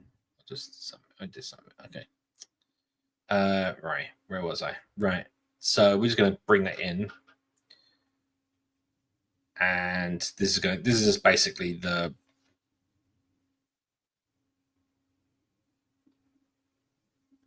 cool. This is just a bunch of black magic right now.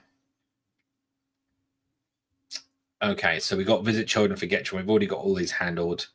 The key here is when we need to call, tell our render object that we want scheduled out callback to happen, and we need to tell it what function we want it to call. So this is the mapping between the two. So they had like an abstract class to kind of deal with all that. We're not going to do that. We're going to call it directly, which is fine. So let's go down to our render object.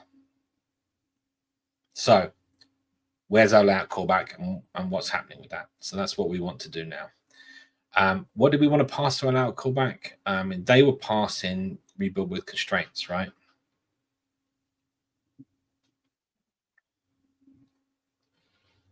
Update callback. Yeah, layout callback with constraints. What do we need to choose? Which elements we need? I guess the viewport.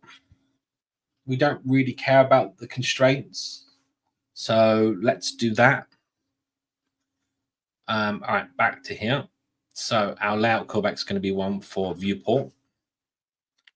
Leave all the control stuff there. That's what we're saying. It's a function that takes a rect viewport and is our layout callback. That is what we're going to call in here. A.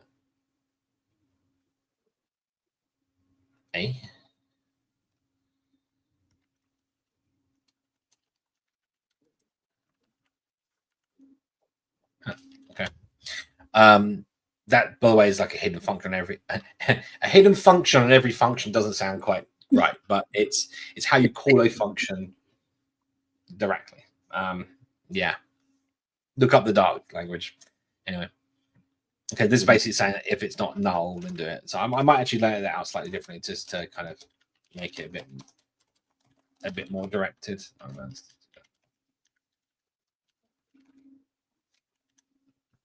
you go. That's the same thing, just for people to know. Control origin and size. Yes, I guess. Yeah, and we deflate it to the clipping inset. So we'll do the same thing. Let's use our magical clipping value. viewport. Okay.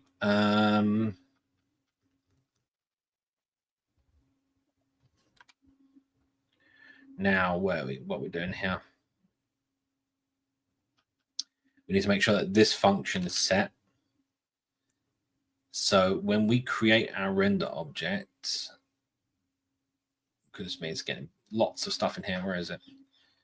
Mount. So here, this is where we create a render object. We kind of want to make sure it's got its layout there after that. So this equals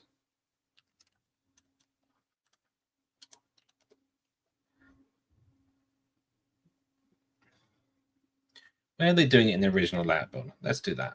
So I'll update callback during mount, which is where I'm doing it. So that's good. And they're also doing it in update. So whichever one comes first, I guess. Sounds about right. Is there only two places that's being called? Yeah. All right. So, and now layout function is going to do the magic. Let's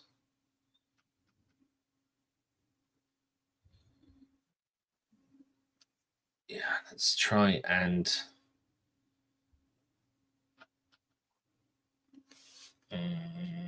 yeah, okay. Move it up here. Layout callback. What does it take to rectangle? Yeah. Wonderful. Viewport. And this function is where this gets a little bit complicated. So this is what they were doing on the rebuild with constraints. And we need to do something simple, which is similar, which is about doing this. So needs build. So it only builds when it needs to be built, when mount is called, or the layout info, which is the parameter passed in. The rectangle hasn't changed. Then it schedules the function to be called back. Otherwise, it doesn't. When this function, when the layout function is called. Okay. Does anyone get that? Right. So basically, what we're saying here is we're going to have a current viewport, right? And what we're saying here is saying if current viewport does not equal viewport, then we're going to. Interesting. I don't want to do that. Thanks AI, but no. So idea being that we only need to call the layout once for that input. If the viewport doesn't get updated, then we don't need to relay out our widgets, right? That's what we're saying. And we're going to call owner build scope that callback. And callback wise, instead of doing like they were doing, pre-declaring it, we're just going to do it inline.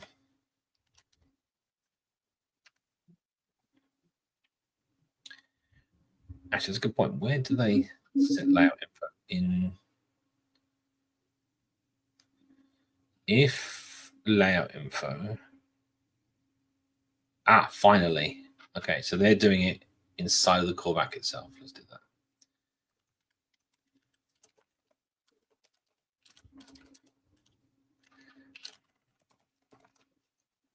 Cool. Now, so this is calling it the builder function. So we're going to want to loop around, and let's just put a note here to do loop over all widget children and build the ones that are visible. Exactly. That's the bit that we're actually trying to get to, right?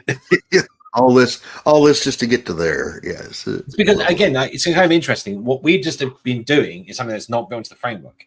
But this is also one of those things that maybe comes back onto this, which puts us into the place where,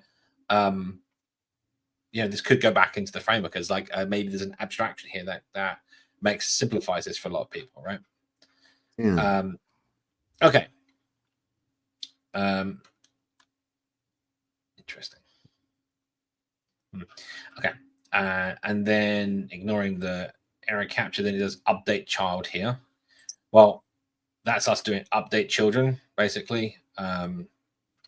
So what we actually want to do is, where is it? So this was calling inflate and not update children. That's interesting. I guess getting the widget. Let's have a look at update child. So this takes the new widget. Does this call inflate? If new widget null, then deactivates the current one. Update slot for child, can update. Child update. Where's child coming from? Oh, if we already have a child element. Let's pretend we don't have a child element. There we go. Else inflate. Okay, cool. So what they're doing with update children is it gets given the new widget configuration and the new slot for it, and then the existing child, and it works out all the diffing between the two. We've got multiple children, and as then we had a function that's doing that for us. I'm not sure if update children does the inflation, so we're going to go find that one out. If it does, then we'll just do that. So what we're doing here is we're building a list of new widgets to be used as the configuration for ours, right? During layout. Can update, blah, blah, blah, blah, blah, deactivate child. It's doing the same thing, but for multiple widgets from what we just saw with much more complexity. Interesting. I see deactivation, can update. Ah, there you go. It calls update child. And as we saw, the individual update child does inflate widget. Okay, cool. Back again. Sorry, I know there's a lot of back and forth here, and we're gonna get away from that in a second, hopefully. So what we're trying to do is that, right? So we loop over, and what we're doing, we're not using widget.children, right? That's not going to be used. We're going to use a new set of children that is the result of calling the build function, right? So that's the interesting thing here, right? So new, let's call it, let's just make a new children. Interesting AI. Interesting. Is it doing what I wanted to do? Let's find out. Widget children where child, if the child rect overlaps the viewport, yes. Although you don't need to do that. There you go. Then to list. So this is creating the ones that are visible. And new children are going to here. Now this doesn't call the build function though on those children, right? So this is, that's interesting. So this itself might actually work, saying that. Let me think. Because back up to the top here. Let me just explain what's going on here. It's including these stack items themselves based on the rect. It doesn't call a build function. The stack item itself calls that builder function if it's being built, which achieves the same goal as what we're trying to achieve, which actually maybe all this goes in our favor, keeps it a lot simpler. Okay, let's do that. Let's see what happens. So, okay, new children, forgotten children, empty viewport. Looks good to me. All right. This is render objects. Layout callback equals this. That means none of this is required because essentially that was what the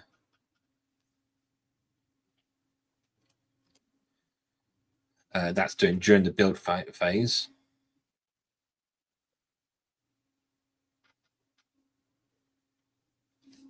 Okay, so let's move this. I want to move these.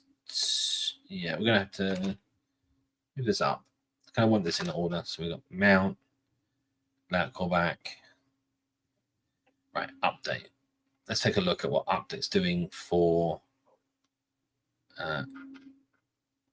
Update child. Yeah, needs build false. We're at the top of the hour. Okay, well, we can still go for a little bit. And we can get this running. I don't see a reason why we can't get this running. You gotta go in until it runs. I want to do this today, right? This is the thing I want to do. Love the determination. So I just noticed what this needs build is doing. So in the original, the way this has worked out is each time the rebuild with constraints is being called, it's scheduling the callback for the current build scope. I'm guessing that on the previous one, it may not have needed it. Sorry, the previous one calls it true. The next one, the layout info might be the same, or this condition is not met. Therefore, it still needs to build it because it was previously true until it's built it, then it's false. So it repeatedly tries to build it on each time it needs to. So just repeating that behavior here with this Boolean logic. All right, now let's get to, so insert, move, remove. We already handled that. Where is unmount? Oh, that's a good point. Yeah, actually, let's do that. So that's the opposite of unmount, right? That's going to reset our layout callback. Well, it's good. Perform rebuild. Or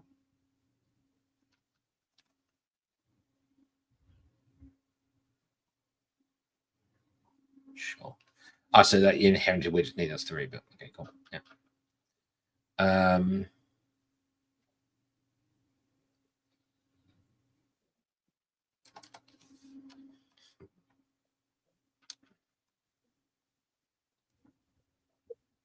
Oh, that's fine. Okay, so perform rebuild is actually called an update render objects. Interesting. Interesting. Okay. Let's go back to what we got here. Right. Where were we? Layout builder. Mark needs build. Sure.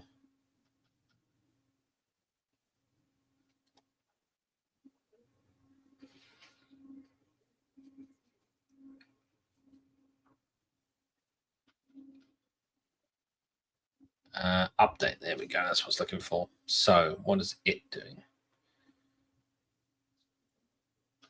Let's grab that. Drop it in. Let's move up our original update function. Compare the two and get to where we need to be. So that widget's wrong. So this is stack. How's that? Is that widget right? I forget. Yeah, it is. Yeah, good. Okay. Here and here. Right. Yeah. Right. And that doesn't. Yeah. It's old widget. Right. So this line here is just basically. Oh, that's a good point, actually, saying that. Sorry, bear with me. Update callback. No, this sets the callback and it schedules it. Interesting, because that means that if it's the same, it doesn't schedule it. If it's different, it schedules it. Okay, no, that makes sense. All right, let's put that in there just to kind of like give ourselves a little optimization. Render object. Create a setter. And when you set the did it just do it for me?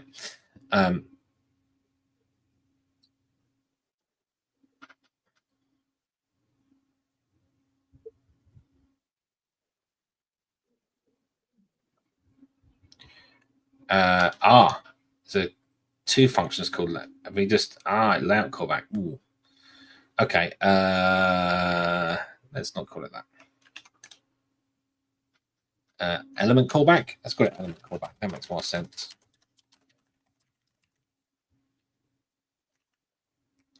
Set element callback. It's different. Sets it the same. Schedules it, which is the same as its original. Cool. Underscore element callback. Better than that. Cool. So back to where we were. I'm promising we're nearly at this at the end point here. Right. So where were we? Down here. So if we set element callback now, we don't need schedule layout.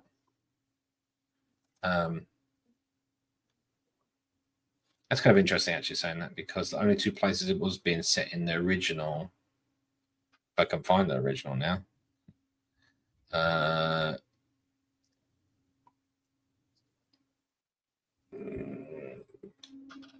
Damn it.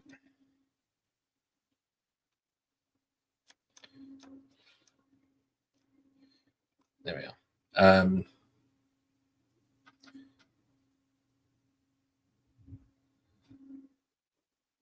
Okay, no, it wasn't. It was only doing it if it needs to. Cool. Okay, so we can get rid of that. And where else will we send that element? Let's call this element callback. Oops.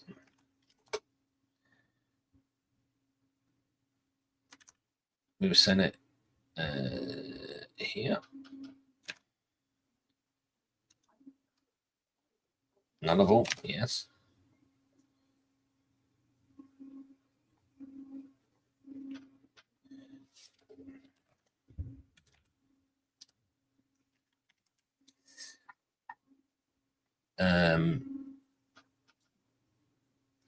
Cool. Here it is here. This is the bit that we're trying to do. So set element.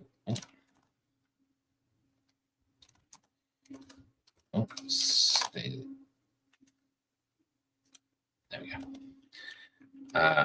So that's doing that, and then update should call back with the old widget, which is just widget. This is because they named it.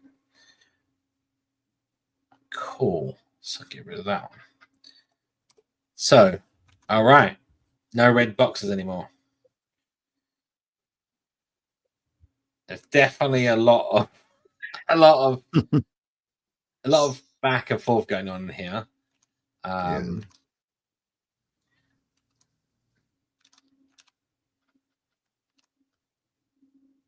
Oh, I forgot I was running it. I don't want to run it right now because that would have definitely not worked. Trying to switch out that with that.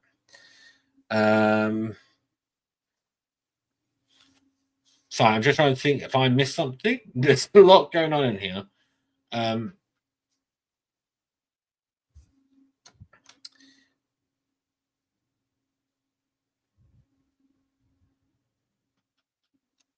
Okay, so this needs rebuild.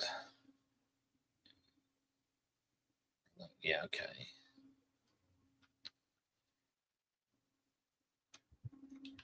Right. Should we run it? I don't know. What can go wrong, right? If this works first time, this would be a miracle. Just let you guys know that. This would be a miracle. Okay, good. Nope. Good. It blew up appropriately. Appropriately, yes. Okay. Render box was not laid out. Yeah. Yes. Okay, well, that's good. So layout callback. So interesting. Yeah, there is a catch-22 scenario right there. Okay, so we need to figure that one out. I put size in there, which actually is constraints biggest. We're going to use that. It's because it hasn't been laid out, right? So we're calling that callback at this point here before size is set. So that wasn't going to work. But the end result is the same for these two lines, right? Because it's being set to the same value. So that should now work. If that was the only bug, this would be amazing. That's You're setting us up for the second so and the much third and the for fourth. Q&A. What the hell are you talking about? You Oh, haven't put there we Q. go. You haven't put Q colon in front of your question. I mean, you need to put a Q colon in front of your question. You must have missed the beginning of the show. All right, late initialization. Okay, that's good. We can fix that. Underscore children. Let's set that to a blank element array to begin with.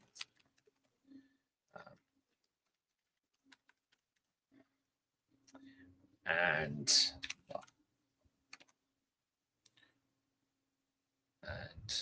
continue and restart. Oh, It's looking you're different. kidding me. No, that means the entire flow of elements with render objects just worked. Anyway, restart. No, it didn't just. Oh, look, element callback with the right frame. Are you kidding me? Did you get That'd it be right cool. in 2 tries? Come on. That's good. It's a pretty good even by your standards. Okay, so what we're going to do is now what we're going to do. Looks to me like it's working. Whether or not our logic for if it's in the right overlap is correct, I don't think it is. What I want to do is now make the paint all children, right? So all this whole overlappy thing, we're going to get rid of that. And we're going to call the default paint, which will, in this case, paint. I know we want default paint children, is it? I know there's one in here. Oh, since you removed the off-screen widgets earlier, you can paint every object that's left. Yeah, Every exactly. left. Yeah. Because all this, they're going to be all of them, right? Like we don't care what is. The overlap happens during build now. It doesn't happen at what happens during build, which happens during layout before it gets to actually laying out the widgets. What I'm missing here was the original one. Default mixing. Hang on. I know it's around here somewhere. Compute, hit test, default paint. Oh, paint each other. That was the one. Oh, I was misreading it. All right, cool. Back to where we were. Oh, back. Uh-oh, too far. Right, let's go. There we are. Default paint. All right, so that'll perform. That'll go around each child and paint it, and then we'll get our debug box. Restart. All right, so all of them are in there. Move. Okay, that's actually good. I've not adjusting the offset here, so let me just add my offset minus origin.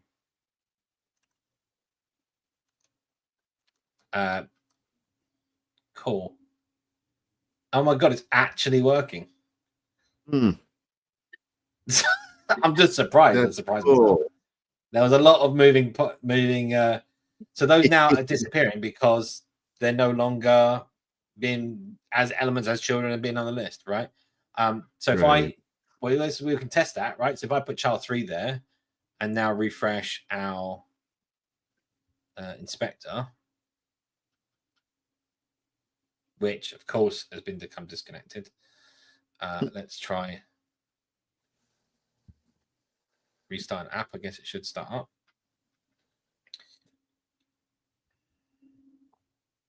There we go. Try that again. Turn on our debug borders. Make one child. Refresh contents. Oh, isn't that fun? It's just broken in some way. Wow.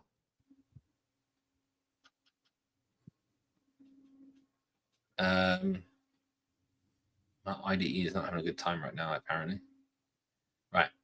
Let's refresh that. Let's use that. I'll refresh widget tree. I think I'll just refresh on the. I know that's doing something else apparently. Right. So let's get back to one widget. There we go. Child 4. Refresh this, and then select child 4. So there's our stack canvas layout. And inside that,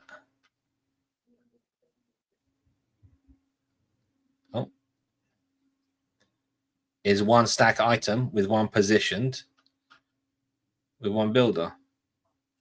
I feel like I want to. What does that do? Show everything. Select. Let's make them more obvious. I think that's what I'm trying to do. So okay, so there's one there with the child, direct child underneath it. If I now move this around and put 2, yeah, and we refresh. There you go. 1, 2. Wow. Hi. That's bloody works. Finally. All right. So let's get rid of that. Let's get rid of that callback. Did you have to take into consideration the dry layout callback that's also in the cycle? You're pushing it. You're pushing it. I literally skipped out on the purpose because I didn't want to deal with it. So shush. We'll get. Oh God, we'll get some dry layout later. Save that for next week. Save that for next week. Right.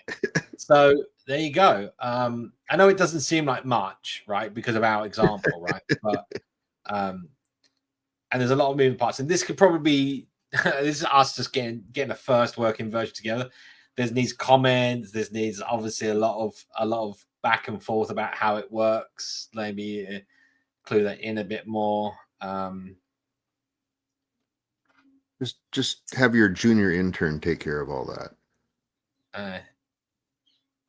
We could ask some AI to comment it off. That's what I'm saying. The AI is needed for a junior intern. Right. Let's see. So that so that when origin changes. So I'm just want to just run through this, make sure I'm not. I feel like goal has been achieved, but like, wow, what a goal, right?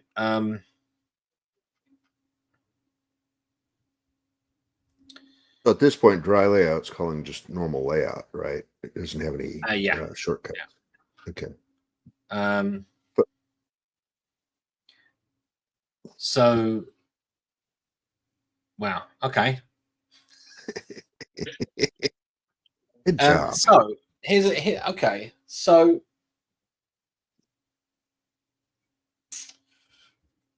if we had there's definitely some optimizations I could take here, right? Like for sure.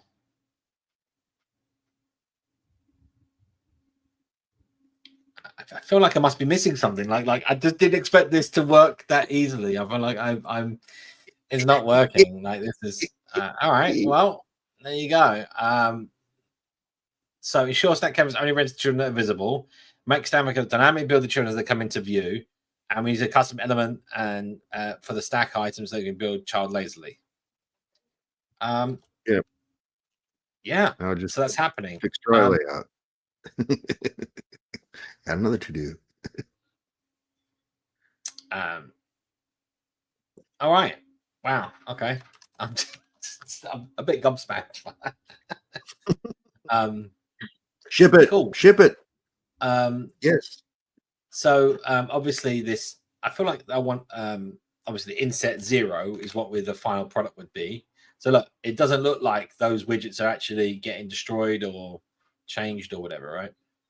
And then I think we said this before. If this was a negative number, say negative, 500.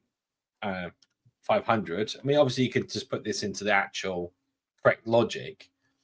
But what you're doing there is essentially expand the viewport by 500 pixels all the way around. And what you're doing there is those widgets still exist when they go off the screen like that. They're still going to exist. But it's not until they go way off the screen that they then get removed. Yep. So this way, as you scroll widgets into screen, they've already been built, right? So if there's any delay in like loading images and stuff, you can kind of get rid of that. So, all right. I think there's definitely improvements, right? This is just a first run at this, but I think I'm happy with that. Are you happy with that? I like what you did. Hash set. It's interesting that it goes for hash set directly. Mm-hmm. Isn't it like, I thought the set where you do set new is just hash set. No, Linked it's hash a set. linked list. It's a linked hash hash set. That's so you can get them out in the order you added them. Yeah, and it's also a hash set. Yes. Interesting. I don't see. I mean, Hash set's going to be faster. I'm really kind of.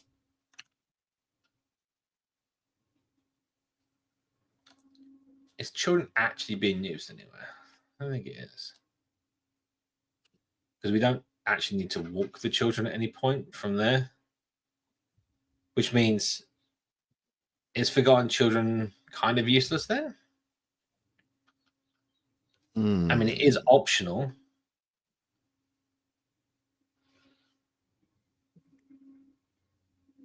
Interesting problem. Hang on. Replace. Oh no, we're in the. Hang on. Go back to that function.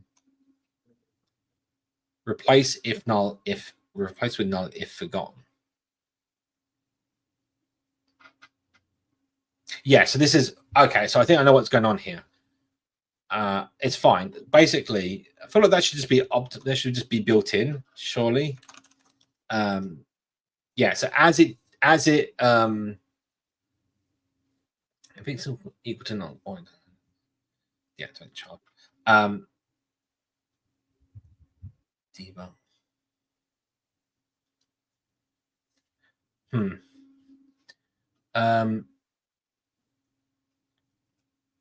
So basically, what it's saying is when a child gets removed from the tree, it gets forgotten, right? So there should be a forgot child being called somewhere in this function. I think we saw it in there somewhere. I think it was update child. So when it goes to update the child, which is several places in here, it will then call inflate and not forget.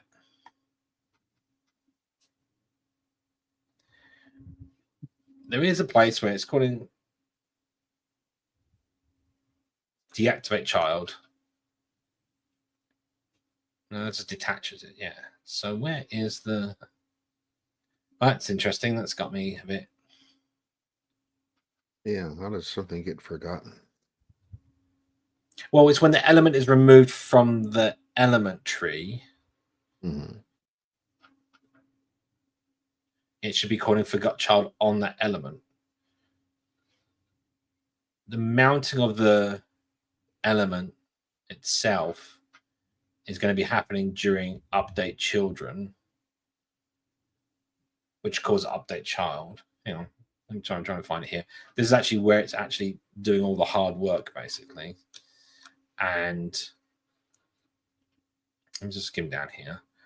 Let's say this. So, child. Scan the whole lists. Update the bottom of the lists. So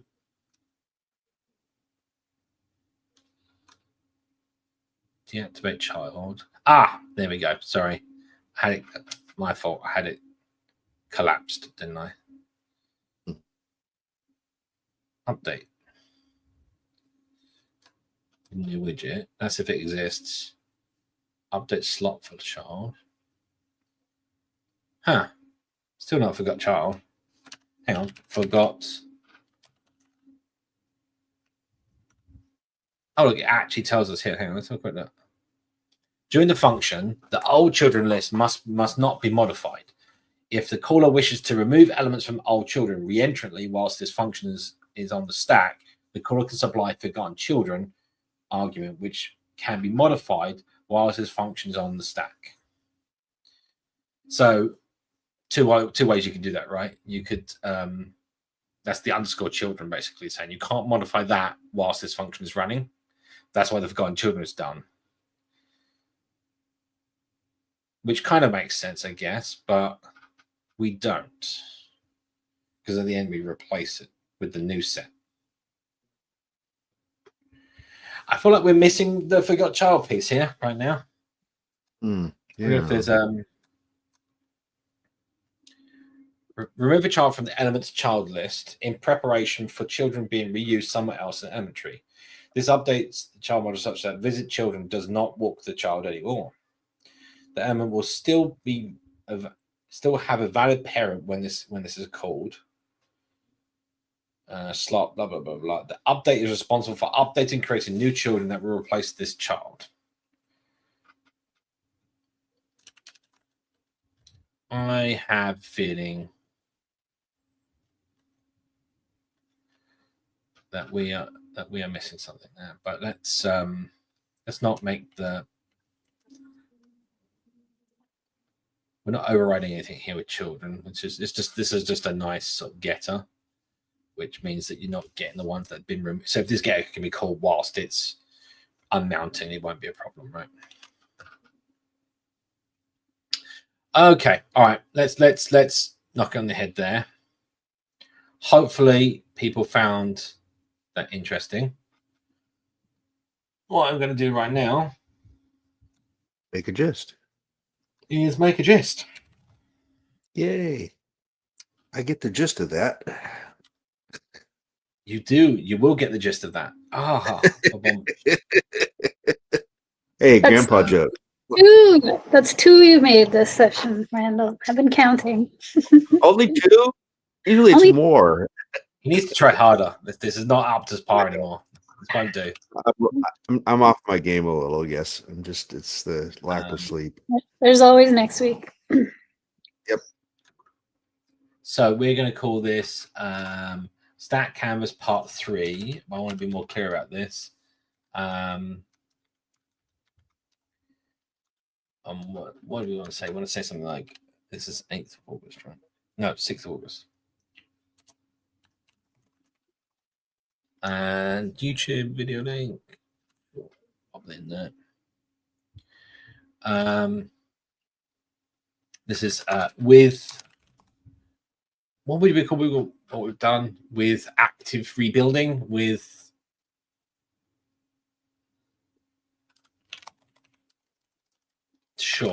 with active rebuilding. I think there's definitely some optimizations we could do with that rebuild stuff still. So we call build, which calls update children. At the moment, the children aren't keyed.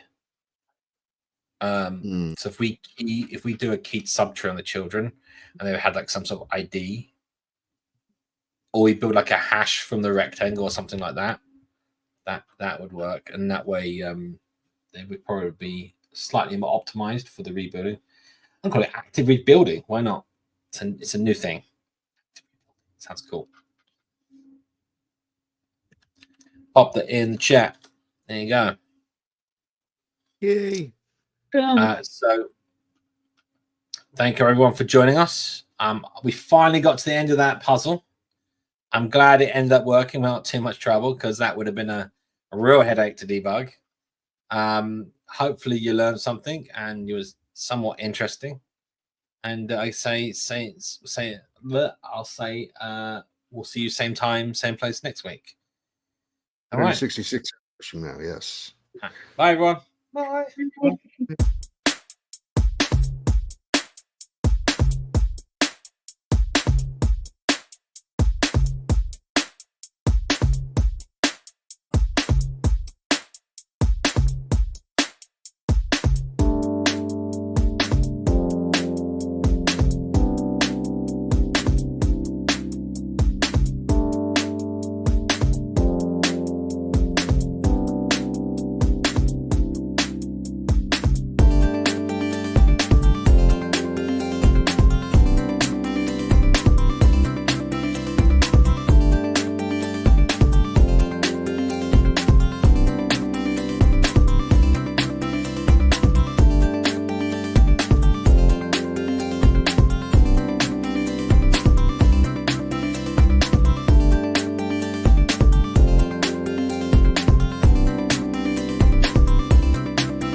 you.